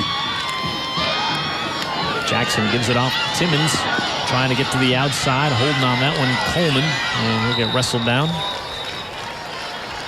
That time he had a little bit of a hold, but just wasn't able to shake it at the next level. Petrie was the first one there. Coleman came over at the end. So we'll have a third manageable coming up for Davidson. McGill takes their helmets off, and you meet the kids, and it looks like the cast of Remember the Titans. They just, they got young faces. Young faces. But I tell you what, Dan, these boys play like men. They really and do. And they play together like men. Like the Titans. Yes. 3rd and 3. Jackson gives it off to Young, who just comes back in, and Young lost the football. Recovered by the Warriors. Could have been a Tosley turnover there. Luckily, one of his mates got on the football. Dominic Giddens there to fall on it, and another first down. It's been an impressive drive by Davidson. I would agree with that. This is the big hogs up front doing a good job. There was a little trouble with the handoff even right there. Young puts it on the ground, but the Warriors hustle and get it. That's the one thing you got to, prevent if you're Davidson. you've got to still be going very hard on every play because you know McGill is. Yep. So 1st and 10 at the 26. Jackson gives it a big hole for Timmons on the right side, makes a move, and he's brought down in a touchdown-saving tackle there by Jalen Square. Okay, Alphonse Taylor showed up that time, giving him some space in the middle there. He looks like he just basically pancaked this guy to give him some room there. Right off the guard's butt, and he just goes straight ahead. How about the sophomore? Look out right there. Yeah, there you go. Alphonse Taylor on a little fold around. Yeah, little fold, little pull, and that's the wide open spaces these running backs have been looking for. Correct, yeah. And Lance Peavy, I'm sure he wanted to get the license plate of that 18-wheeler. Had better events in his life than that. He was our way. Goal from the 7, and now that's going to be a penalty, and that's going to back him up. How about the sophomore Thomas Timmons coming in, providing a spark there? Yes. Yeah. Needed after Williamson went down with the injury. Yeah, well, he's hitting it up in there with some authority, and Alphonse giving him some space. He'll take it. Start on the offense. 5-yard penalty. Replay the down. I'll make a second update. Check a couple other scores. Fairhope 35-28 over St. Paul's. St. Paul's closing that one. Not going away. And it's 35-20. Daphne leads Theodore now. 1st and goal from the 12. And those big wide splits there, trying to get some space in the middle. Inside give Jaquel Craig. When you line up with those linemen out, spaced out like that, that means the defensive linemen have to adjust, so that should give you some space to get some angles on your block. So you have to be real sound on your keys when you see that. And I think also, again, this could be a good spot for Jackson himself because you need to be physical at this point of the field. And that's exactly what 18 is. Get the ball in his hands. 6'2", 185 pounds, big, strong kid. 2nd and goal. Jackson on the keeper, pitches it high. Timmons able to corral it down. It's a race to the corner, and he gets upended by Jalen Square to stop the touchdown again. Square is square up all over the field.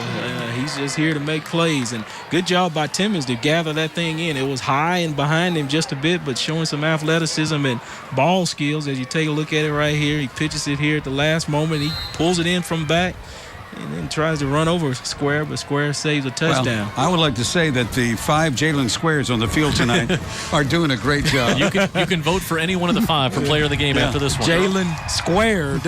They're all wearing number 1, by the way. 3rd and goal. 15th play of this drive. Looks like they're going to go to the right there with that and split. They're going to get backed up again. So 3rd and goal. Yeah, you could tell by alignment there. They had some space between the center and the guard there, trying to get some to make those linemen line up and adjust to that and go in that direction. Fred Riley talks about it all the time. You know, play a drive 12. We have a dead ball foul. False start on the offense. Replay 3rd down and go.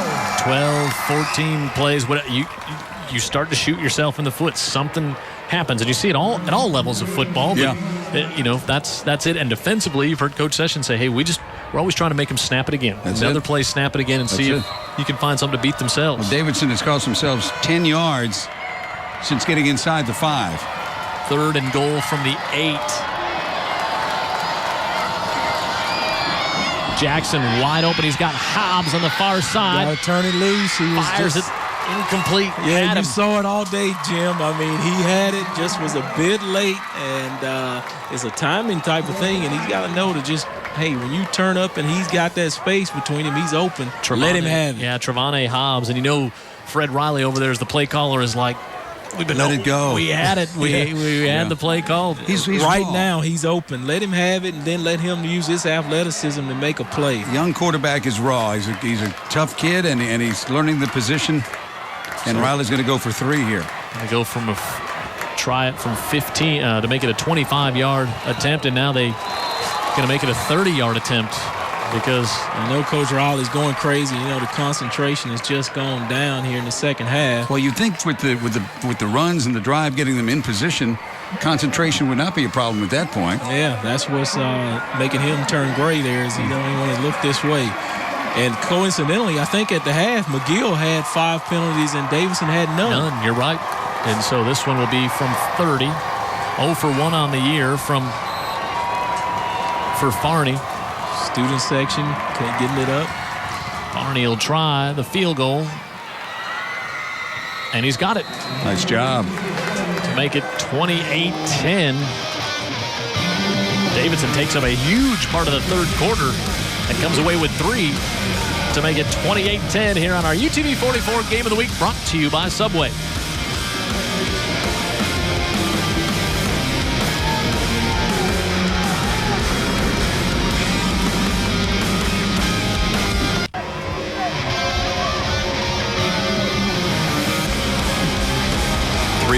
Left.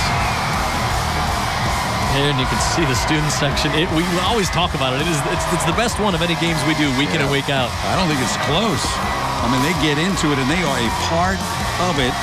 What I like about it, they get in it before the game. Oh, yeah. And I'd love if Jim would just give me a break to go out there and get a hot dog, hamburger or something. They got the tailgating going on early.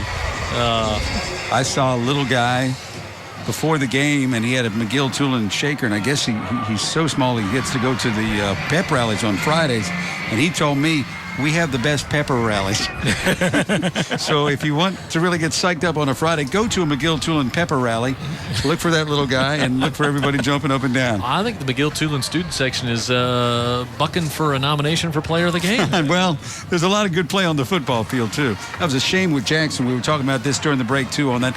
He had what he wanted in the corner right there and just did not let go of it, and maybe was thinking about running it until he realized he wasn't going to get in with the run.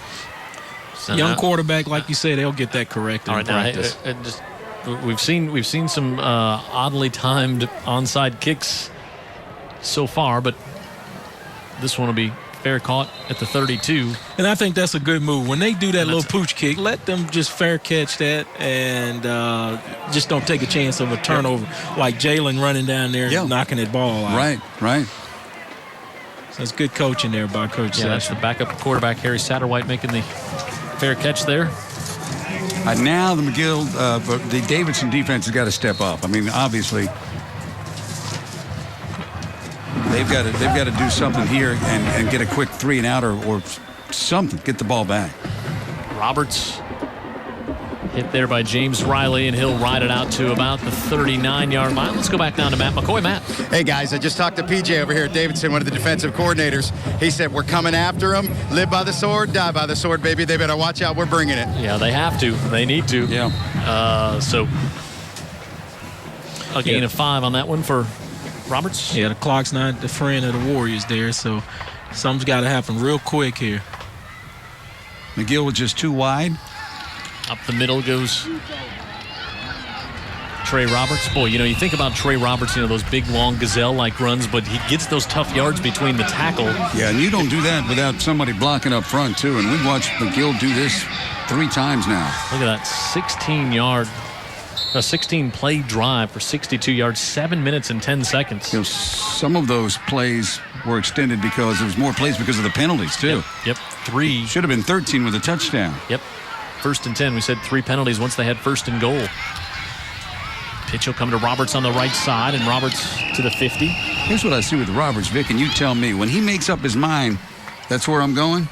He's going. Yeah, that's what you want. You want these backs sometimes not to do so much shake and bake. Go ahead and make a decision, stick your foot in the ground, and get north and south, and that's what he does. And they've made some space for him to go north and south on occasion. Yeah, we saw it last week for sure. Yeah. 12 carries, 70 yards for Roberts so far. Anytime they run behind Loudon, too, and Fisher. Loudon and I should say, on that right side. They've done a great job against Foley and again tonight, too. Roberts on the left side this time, and he's got another McGill first down. See, this is the kind of drives and how we expected Davidson to move the football, but just conversely, McGill is now breaking their wheel and just having their way, going right up the middle here. Take a look. You talk about him making the decision. Hey, do they make the decision easy by getting out of the way, or these linemen get you out of the way? McGill says we can beat you our way, or we can beat you your way. Jeffrey Stanley will come in to replace Roberts on first down. Take yours and beat yours and yours and that Coach Bryant thing. I know it. They got to say it while eating potato chips. What a great pair, says the Bear. As we get down near a minute left in the third. Jason Smith, inside handoff. This is Garrison, the fullback, and he moves it inside the 40, and he took a big lick but held on to the football. That's not a play we've seen all night. That's that little counteraction they did last week with that misdirection. We haven't seen the fullback much tonight either. The formations they've been setting up in, and Garrison now getting some time on the field because they're going with the fullback look and trying to be more conservative. But again, when you've got weapons like McGill-Toolen, don't be fooled, Davidson. They can still take that shot. Yeah, that was Gardner who came in and put that. You don't big think hit they're on. lull them to sleep and do it? Well, they call it what you want. Smith gives it off, and this is Stanley out of the backfield, and he's got one inside the 20, another first down, and that will probably bring the first quarter to a close, or the third quarter to a close as well. An incredible hole out there that the referees missed there. The Ian had to play dead to rights, and is that why the hole was so big? Yeah, the holding. Yeah, that's right. The hole was big because of the holding. Yes. We'll take a look at it right here. Just grabs the jersey and yanks him back, so he can't make the play, but can't count on him to catch everything. And the Yellow Jackets will just let the clock expire here and take a 28-10 lead into the fourth quarter. And this has been a grinding drive of their own. But when we come back, Dan, I'm sure they're going to have to change their offense now for Davidson, right? 28-10 is the score as we get ready to head to the fourth on our UTV 44 Game of the Week, brought to you by Subway. And we start the fourth quarter and immediately hit in the backfield after the handoff was Stanley. James Riley again. He's still playing football. Into the backfield like that. He's trying to fight for his team. Loss of one. They talked about, bringing the kitchen sink here defensively, taking some chances, and that's why, McGill's not going to lay down here. Yeah, Riley's not going to. James Riley is not going to. Fred Riley's not going to lay down. We know James Riley isn't going to lay down either. No, true. Carl Lee will be split to the bottom of the screen. And they are one safety deep. That's it. And pitch out to Stanley, and Stanley's driven back for another loss. And now this is where sometimes you always, you didn't see Roberts in there, and then coaches are like, you start to wonder, do you get more conservative? Do you keep trying to go like you do? Yeah, well, Roberts is coming back in, Jim, but that event was at the line of scrimmage. I mean, they just outnumbered him, brought it. Roberts wasn't going to go anywhere on that play. They were single safety back. And I thought if McGill was going to take a shot, second and long might have been the chance to get it downfield. The leading tackler there, Pat Thomas, making the play. And let's see. You're not going to fool him now, Jim, if you go downfield, I guess would be my point. Yeah, there's Trey Roberts. He's got a good night, 13 rushes, 77 yards, couple of TDs, and he's back in there to pad his stats. He's back in there to help him score. Third and about 17. Well, the score is a stat too, so they pad in there. Yeah, that's right. Too. That's right. Still plenty of time left in the football game. It's not won yet. Smith looking for Powell in the back of the end zone and is just out of his reach. Good coverage back there in the backfield. Make it Lee. The mistake was going for Carl Lee. Peyton Gray back there playing safety, doing a good job taking away the post. Now you're kind of in no man's land here. We're going to try a 43-yard field goal attempt. A lot of leg right there. Thomas Hamlin.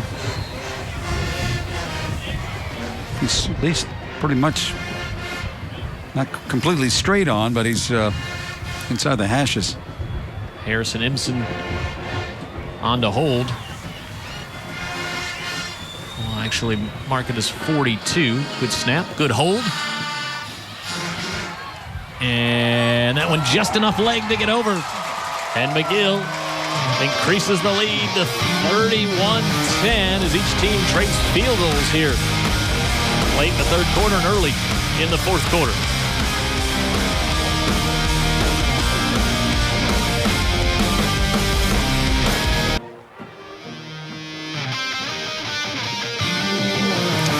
Just got an email from old buddy of ours, Herbie Strickland, watching the game at one of the dining restaurants on the Causeway tonight. Very nice. Checking out a little high school football on UTV 44. Finally found a restaurant he hadn't been thrown out of, huh? 30 as a crew. 31-10 after the 42-yard field goal by Thomas Hamlin. Well, no doubt now when Davidson gets this football, they're going to have to come out of their shell and do something they're probably not comfortable with and spread this offense out and go down the field. Yeah, down the hill, down the field. Down by 3 scores. 10-12 left. And a lot of Hamlin with a lot of energy and excitement sends that one into the end zone. Yep, young man is pumped up. Yes, he should be. That's a 42-yard field goal. That's nice, yeah. You And see a lot of those missed on Saturday afternoons. absolutely, and great kickoff as well. And everything's just going Yellow Jacket way. Yeah, well, see, they've had them thinking all game they're going to do that little pooch kick there, and then they kick it deep. You know, so Coach Sessions winning this game in all phases right now. Talking about the special teams, defensively and offensively. Giving Davidson just 10 points of breathing room, but nothing else. If they get into a passing mode here, number one, they don't do it necessarily that well. Number two, this offensive line is more built to run block. And number three, McGill can really bring pressure, just to let you know. They give it up the middle, and that's Craig. He's starting it out just the way he did it from the first gun in the first quarter, but I can assure you that that's going to have to change here. He's going to have to start getting the ball down the field and down the field quickly. It's just, Vic, it's just something they aren't comfortable doing. And I just, let's watch on this. They got 2 wide here to the right. King has a couple of catches tonight. He's to the bottom of your screen. I'd rather roll the dice and try to break a run. Now we get a flag thrown in the backfield. Here's Timmons, and he'll be brought down. Good pursuit by Garrett Myers to make the tackle for McGill. Well, if he's not comfortable with it, but he's going to have to do something else. Otherwise, he's just going to really concede the victory. 10 plays, 40 yards. Long field goal there by Hamlin. And that Spring Hill Toyota scoring summary.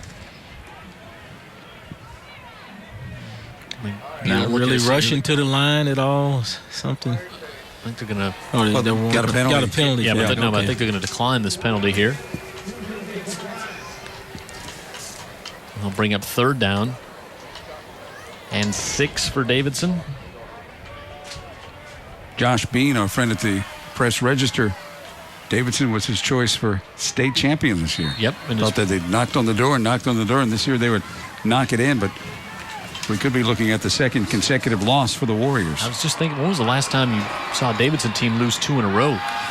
Jackson hit and buried in the backfield. Good pressure up front. Richard Lucas. Yeah, Richard Lucas did a good job. He fought through 2 blocks. I mean, they line block, and then the back came over Dan to try to help out. Yep. And he wasn't hearing that either. And again, Davidson doesn't throw it necessarily that well, and I think they don't pass block. There, but then he just fights through it. Yeah. And you can't really blame Timmons there. Did a good job picking him up, coming and just blew right through him. Yeah.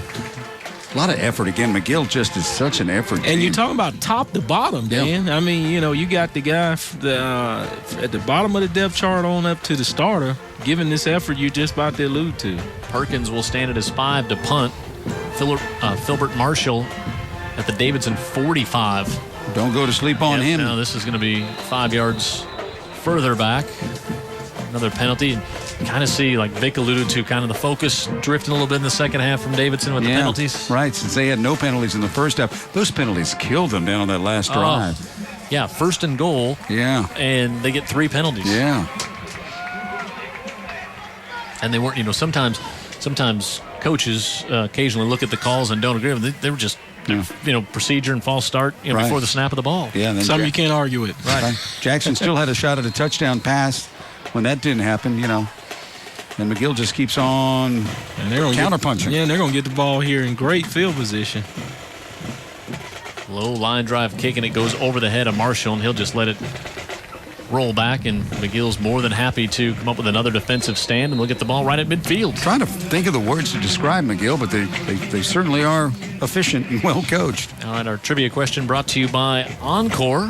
Both of you quickly with your hands on the Jeopardy-like buzzers here in the booth. May I say it? Sure, go ahead. Who is Murphy? I would say Murphy too, but it can't be Murphy. It's probably UMS. No, 50 times Davidson and Murphy have played McGill. 78 times they have played the Murphy Panthers. So our first guess was correct. Correct. You got to answer it in a form of a question. Oh, that's right. I forgot. I mean, Murphy and there's Wes Williams, one of our big supporters of high school football. Will, too, has been a long-time supporter of high school football all over and here on UTV 44. Could talk to Wesley before the game, and he is a happy Yellow Jacket fan. I think all the Yellow Jacket fans are awfully happy, and the ones that are watching on TV tonight are not only happy, and the ones here impressed. This is not the teams from 1970 to 1974 that Hoot alerted us to earlier. Hoot said we didn't strike a lot of fear back in those times when he was at McGill-Toolen, as he emailed us earlier tonight, wondering about this McGill team and our impressions here to see them live.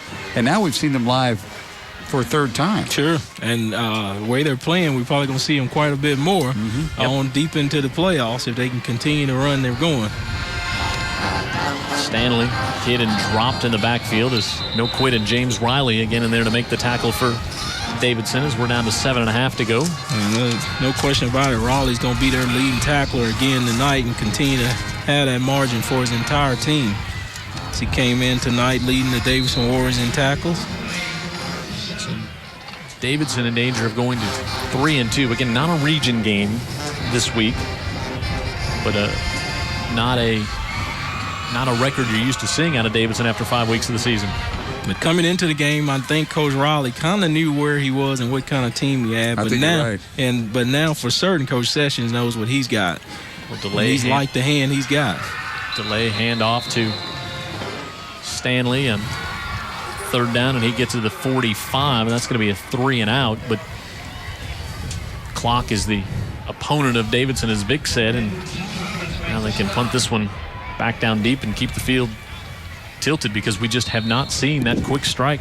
So the one big run, that's been really it for Davidson tonight.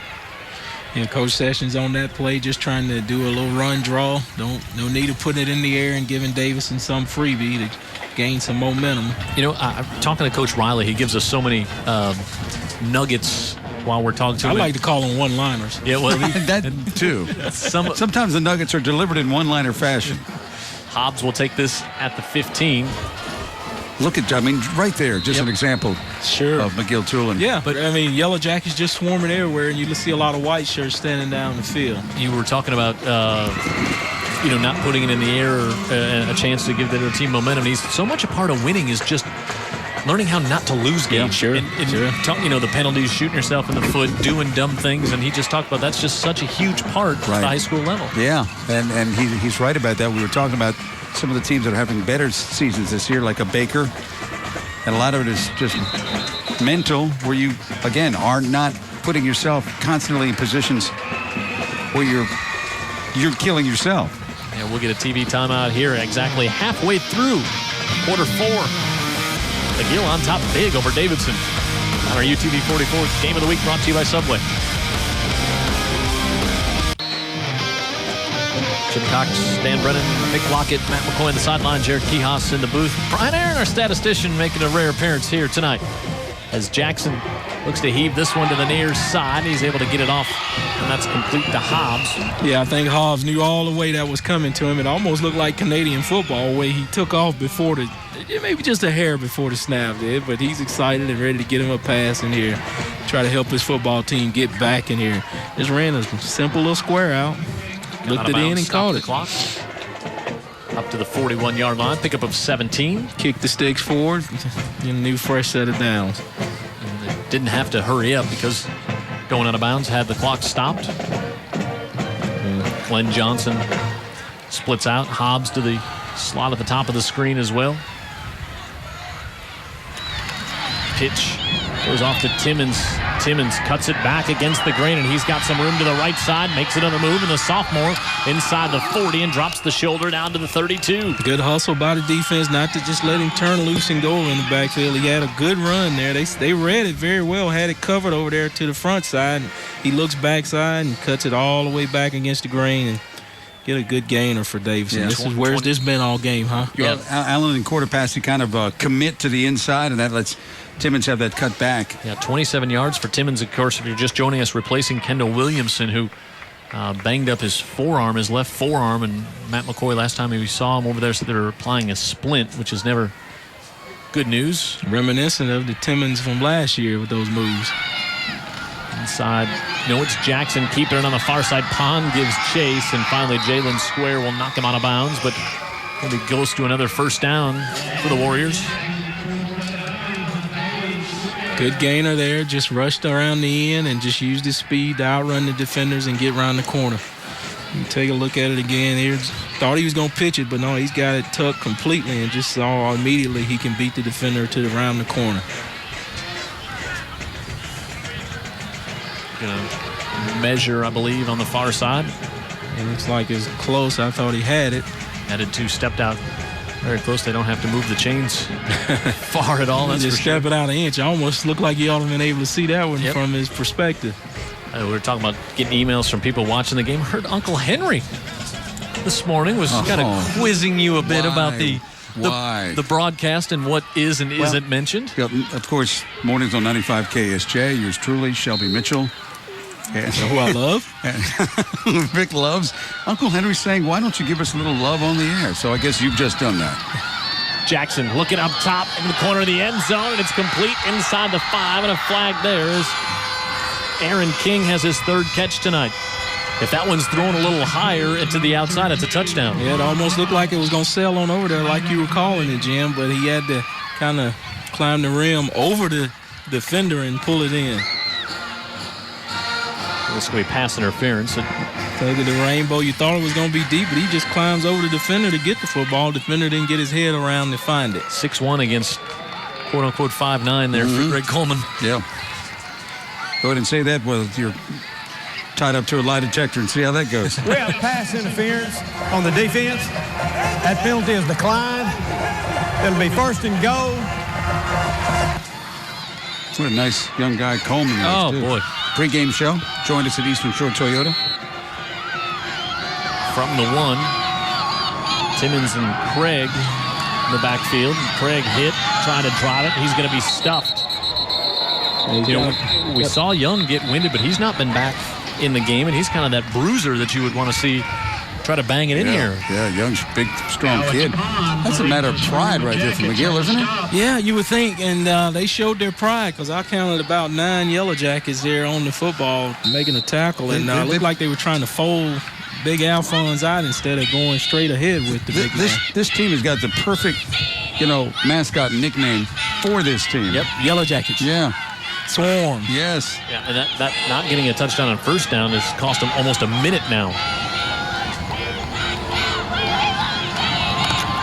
Jackson gives it up inside, and we get the touchdown as Jaquel Craig able to punch it in for the score to make it 31-16 pending the PAT with 4:12 left. No quitting. No. Davidson tonight here either. Big drive, and they did it their way, too. Most of it on the ground. That's what they do well. And they knock it in, and we can probably look for an onside kick coming up. Which will add some excitement. Farney on for the PAT.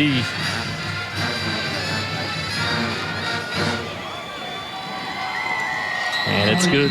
And we'll take a break. 31-17, approaching 4 minutes to go.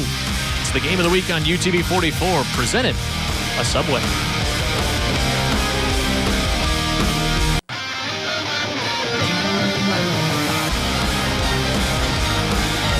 .412 left in this one. You talked about the pride McGill showed on that 1st down stop. That drive showed a lot of pride for Davidson right here, too. Yeah, I agree. I mean, a grinded out team down by that many scores. Now let's see what they decide to do right here. And I think we already have an idea. Farney ready to line up for the onside kick. They've got 9 lined up on the far side. You don't think they're going to kick it deep? I don't see that. Good bounce. Got the bounce recovered. Ball is still loose. And it's like McGill. No flags for offside. So that was a good kick. It. Yeah, it was a very good kick. Farney did his job. And the referee's not going to give a signal, but you can assume. Jalen Square was there. Harry Satterwhite was the first one, I think, who got it. I think Jalen Square ended up with it. Might have ended up on it. Well, that's not unusual because he's done everything you can do on the football field defensively and special teams tonight. I bet he served a pregame meal to his mates he has before done the game. All everything. Take a watch on our replay here. Ball's still loose, and there's Jalen Square. There you go. Again. Well, that's one of the Jalen Squares that's out there. You guys been seeing multiple. Jason Smith looking to pass, feeling pressure, trying to get to the near boundary, just going to try to run to the near side. And now he's going to get tackled late, and that's going to be 15 on top of that. Yeah, way out of bounds. I don't think anything malicious, just the defender just running and, just trying to finish the play and end up tackling him outside of the line. That's Riley who makes the tackle late. It's going to be a penalty, and we got a Warrior down. Yeah, Hobbs is down. And you take a look at the replay. Yeah, he's just out of bounds, just trying to finish the play. I don't think anything malicious or vicious, just not realizing where he is on the ball field. Yeah, and Jason Smith was... he was running to the near side. He didn't want to get out of bounds, but he could hear the heavy breathing coming behind him and said... Yeah, I think all he wanted to do at that point was get out of bounds because that thing went about as bad as it could for McGill because the last thing they wanted was for Smith to be in harm's way. Right, I'm saying he didn't want to go out of bounds because he wanted to keep the clock running, but he could hear the big fellas behind him, and it was like, you can run, stop the clock all you want. Yeah, you're running. I'm getting out of the way. You're running from Bigfoot. Go ahead and stop the clock. Yeah, that's Troy Hobbs, and Hobbs, it looked like that might have just been cramps, we're hoping. And not wanting to put any weight on that right side, just hobbling out. So thank God he's up and Riley having to get out. Riley having some words with the official. Yeah, I agree. I didn't think. Sometimes you see late hits that are dirty or malicious, and that wasn't the case at all. As we look at that last scoring drive, 2 minutes and 76 yards, 6 plays, and Craig with a touchdown. New quarterback. Yeah, we see Satterwhite check in and then give it off to Garrison. Still inside 4 minutes to go. 2-touchdown game here. Actually, it's two-way. Jim Garrison, the fullback, throwing some blocks. Dustin Tipp making some changes with some of the big offensive linemen as well. And we'll get a timeout called here with 3:49 left. So we'll get a chance to tell you about our Scholastic Athlete of the Week here on UTV 44. Every week we get to tell you about a player of the week. We just talk to you about our Athlete of the Week as well in the classroom. And Heidi Davidson, 4.45 GPA. You're talking about off the scale. Varsity volleyball player at Davidson. Going to go to UAB to study either occupational or physical therapy. I think she's going to go to UAB to teach it. She's 4.45. What are they going to teach her? Yeah. And how about what do they know she doesn't already know? Exactly. How about on the McGill side, you got Carmen Carlos, a junior, 4.26 GPA, cross country, track and field. Runner of the year for 2009. Yes, great runner. 2010, 2011, and he a junior. I was going to say probably front runner 2012. You got to like his chances. Yeah. Preseason. Second at 9. Satterwhite gives it off to Tip. And speaking of scholastics, I see they got my nephew in there, Stephen Waller. Talk about that. Yeah, I told you he made a 30 on his ACT here recently. He's got a 4.0 himself, and he's getting a little playing time there. Number 29 getting to clean up. Good for you to point him out, too, Vic. A 30 on the ACT, and we'll see. I'll be working for him soon. That's right. Always point those kids out, Jim. That's right, yeah, so they'll remember that. I got it on tape. So another timeout called by Davidson. They have one left with 3:37. There's still a lot of time left. 3:37 is a lot of football. We've seen stranger things happen. We'll tell you about some more of our friends that bring you high school football every Friday night here on UTV TV 44, including the orthopedic group. They support high school football all around, work with a lot of the schools from preventative care, and then also helping the kids get ready to go back at it the next week. And our friend Tim Cockrell, Cockrell's Body Shop, always making sure we get taken care of whenever we see Tim, and Tyndall Credit Union giving you the instant replay every night here on UTV 44. You can see by the home stands there, a lot of the McGill folks have decided to try and beat the traffic, and I bet they're in the parking lot. You know, there's always a party in that parking lot. Or is it the students? The crowds at McGill aren't going to get any smaller as the season goes on. No, they aren't. So they're practicing their exit strategy there. There's this student section and band, and they're, of course, all here. Satterwhite, the sophomore, probably not going to have him put it in the air. I would doubt that seriously. And it back off and tip. Brings it down to the 36-yard line. It's good to get him in and get him some touches and get a feel for varsity football.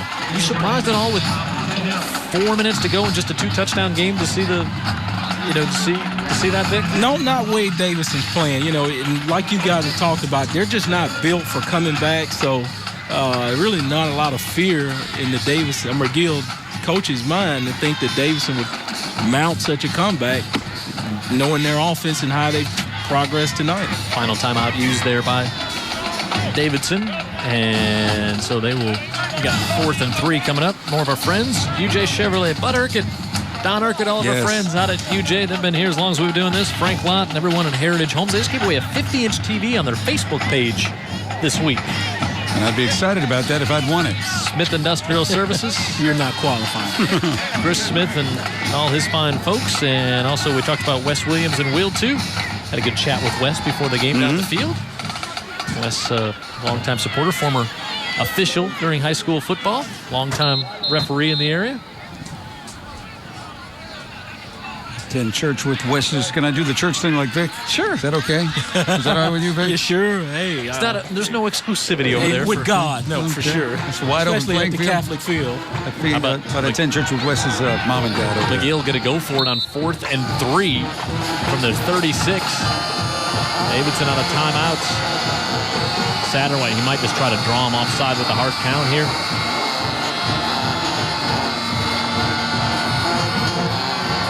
Play clock down to 10. And I think he looks over Art Sessions will just take a timeout. He's just trying to see if he could get a cheap one there.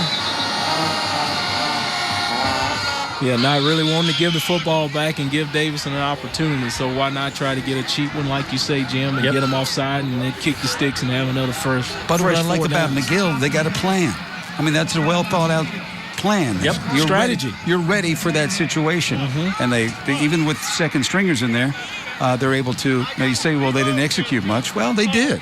That's not your regular play, and they thought about it, thought what they needed to do, and they did it. And when you're talking about plans, you have to plan for being behind too. So I'm a bit surprised, to be honest, that Davidson didn't spread it out and get out of what their comfort zone is, because you can end up in this position. Tell you about our presenting sponsor each and every Friday, and also for the replay of the game on Saturday night. Subway.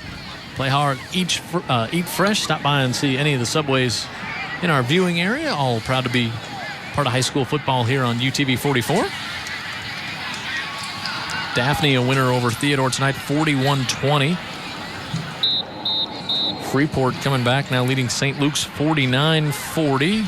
Foley 35-21 winner over Alma Bryant tonight. Gulf Shores beats Saraland 21-16. Bayside Oliver Mobile Christian. Final Fairhope 49, St. Paul's 35. Wow. Final Viger beats Murphy 24-21. Baker a winner over Robertsdale. Blunt still leading Williamson late. UMS shuts out Mary G. Spanish Fort winner over Baldwin County. Satsuma beats Citronelle. Still tied BC Rain and LaFleur late.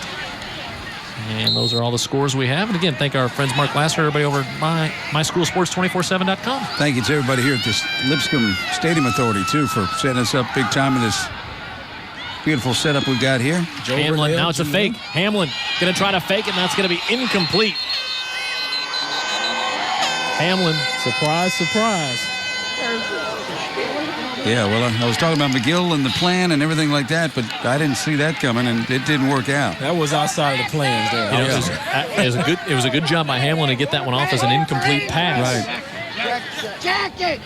Yeah, because the ball's going to go right back to the line of scrimmage, not give Davidson any extra. So low snap, he looked to his right, nothing there. And must have been covered. They thought the gunner was going to be uncovered, but he wasn't. That's a little explanation point, I guess, at the end of the game. Still got 3:29 left here now. Davidson out of timeouts. Jackson steps up in the pocket, and he's hit and buried again with the big pressure from Richard Lucas. Yeah, Lucas has been busy all night. He's just been making plays from that defensive line position. And coincidentally, he's playing over the big guy, Alphonse Taylor. So he's having his way tonight. Very impressive. Sure. McGill team gets in the backfield. Yeah, Alphonse got a grip on him and just it's like he got around to Hold and Alphonse both. Sure. Jackson gives it off up the middle. This is Craig, and he's out to about the 44-yard line. He was able to get around Alphonse and the adjoining Alphonse parking lot. So he had to go a long way to get there, but that Jackson kind of ran right into him. Yeah. But when you're playing defensive line, you got to stay busy and not give up on the play. And that's what he did. 3rd and 2. Again, they give it off, and hurtling ahead is Craig, and he's got the first down, so that'll momentarily stop the clock while they move the chains. 2:26 left. There you get a good look at the Florida State commitment. Alphonse Taylor. And it takes up all of your screen there. Low snap. Jackson just has to fall on it. There goes some time off the clock. Wow, yep. Waste of down, not needing what you want to get some positive going forward. Still got, I know Damian Craig's been doing such a great job recruiting for Florida State. Is it still Rick Trickett from Sims that's the offensive line coach? He is, yeah. He's there. Still over at Florida State. I remember him recruiting me from Memphis State. Funny guy. He's got his son actually playing for Florida State. You guys saw that? Is that right? His quarterback, backup quarterback. Inside 2 minutes now. Jackson just going to heave this one down the field and incomplete. Yeah, I've expected Davidson to do a little bit of that earlier in the ball game to try to get back in here because, just running it up the middle in a cloud of dust isn't going to get you back in this football game, especially when they're not getting big gainers. I think you brought up a real good point early in the game, Dan. Now that we've seen McGill back-to-back weeks and 3 times in the first 5 games, you said, we might have been a little hard on Foley last week saying they had that emotional drain coming off the Daphne game and how great McGill came out to start the game. Well, looked like the same team out here tonight. Yeah, the results continue to be the same. So what does that tell you? Well, I'm certain that across the state, people will start taking notice of McGill and seeing what they're about. And just down here, too, Vic, I think they had a little convincing to do to everybody. Sure. Yep. Well, to beat a man, they have beat one of the men. Mm-hmm. And they beat everybody you put in front of them convincingly. Yeah, the one they didn't win convincingly was the Fairhope game where they're down 28 at the half. And came back for that, has some character. And it's just amazing how that game might change their season totally around. Because you don't know. You lose that game, and then you got a tough Foley squad. This one's going to be incomplete again on 4th down and turn the ball over. And he was very late on that one. His receiver had a step if he was just zinged it out there. McGill will be able just to take a knee as Davidson's out of timeout. So this McGill-Toolen team 5-0. Do you think salutes him? Yeah. Do you think the Jacket faithful are liking that hire of Coach Bart Sessions right about now? I think they're really liking how things have started off under the new regime. I think that they couldn't be any happier, and they couldn't be any more impressed. And this McGill family, and it really is a family, such a legacy school. You got so many folks who had their parents, grandparents, and further back went to McGill. They've got to be awfully proud right now. And McGill will take a knee. Well, the part of the job for Coach Sessions, too, would be, he's been trying to get them to buy in, and apparently they have bought in, but it's another thing. Now he's at that plateau where he's got to maintain it. Yeah, and you got the target on you, too. Yeah, and that's right. Yeah, and, now, like we were saying, they're now going to be, everybody's going to take notice, so instead of the hunter, you're going to be the hunted. Not sneaking up on anybody now. That's right. Davidson has a matchup with McGill. Davidson has a matchup with Theodore next week. McGill takes on Williamson.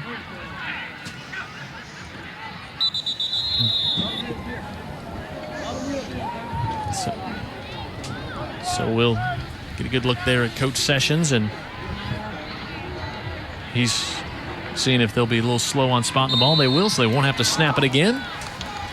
And a sweet victory for the Yellow Jackets, who are 5-0 and are quickly becoming the story of high school football in the Mobile and Baldwin County area. Not to overlook what Daphne is doing, the longest winning streak in 6A, but everybody expected Daphne to do what they're doing. Well, everybody said, hey, Daphne's loaded. It's an afterthought that they're going to have a great season. That was not the preseason predictions of this McGill-Toolen team, but they're doing it on the field. What a way to start the season for McGill-Toolen. 5-0 as they win a non-region matchup here tonight, and Davidson falls to 3-2. The Warriors got to regroup, but we talked about it in the pregame show with Fred Riley, how his teams are those teams. His teams never peak too soon. They are always a work in progress. They are, and I think they're maybe with these injuries, they might be a little thin at running back right now. Mm-hmm. They've been depending on their defense to do so much, and when McGill was able to get that lead again against a good defense, it changes a lot of things for a Davidson team. Sure, and as we said all night, you had said it in the beginning, Davidson just not built to be in the chase mode, and and I think that's something they've got to work on, because you never know when you're going to be in that position, and that's part of football, and that's part of a part of the game that you're going to face at some point. Because suppose McGill would have been in that position or had not been prepared from that 28 deficit they were in with Fairhope. So you're right. They had to come out and spread it out just to get back in the game. That's right. That night. As we get ready, Matt McCoy is tracking down Coach Sessions. Coach Sessions still probably knows some of those young men from his Davidson days and families of some of those players over there. But I think we're ready now as we can head down to Matt McCoy to check in with the victorious head coach of the Yellow Jackets, Bart Sessions. Yeah, I'm here, guys, with Coach Sessions. Harder-fought game this time, but the result's still the same. You guys come out on top. I think everyone knew that this game would be this kind of game. Davidson's a fine football team. They're going to bounce back and be there at the end of the season. We all know that. Coach Riley and his staff do a great job, so they'll be okay. Very proud of our kids. They competed against a much bigger opponent. I thought we held up pretty well, and you just can't be more proud of our kids. Yeah, a fantastic game on both sides of the ball. So good job, Coach. Congratulations. There he is, guys. Coach Sessions, the winner tonight, 31-17. Can I say hey to my kids because they're watching and they need to go to bed? Hey, Maddie, Joseph, I love you. Go to bed. All right. Matt said, don't be up when I get there. Yeah. I think you're going to have some Yellow Jackets that are going to be tough sleeping tonight because they're so excited the way this season has started off for them. So they are 5-0 to start the year. Davidson falls down to 3-2. Our players of the game, you can log on. We got a couple on the defensive side of the ball here tonight. Jalen Square, who's great defensively and on special teams. Yes. Jason Smith, the quarterback, who played so well tonight for the Yellow Jackets, and also Richard Lucas, who was a force in the backfield for the win tonight from McGill-Toolen. Yeah, he was a force in the other guy's backfield because he was so effective on the defensive line for McGill. That's it. So that's going to wrap things up here tonight from the Lip. 31-17 is our final score. Again, McGill continues to start strong. They are 5-0 halfway through the campaign. Davidson has a record now of 3-2. Want to thank Matt McCoy down on the sidelines. Jared Kihas, our executive producer in the truck, doing a great job here tonight. Brian Aaron making a rare appearance in the booth. For Vic Lockett, Dan Brennan, I'm Jim Cox saying so long from the Lip, where McGill remains perfect on the season.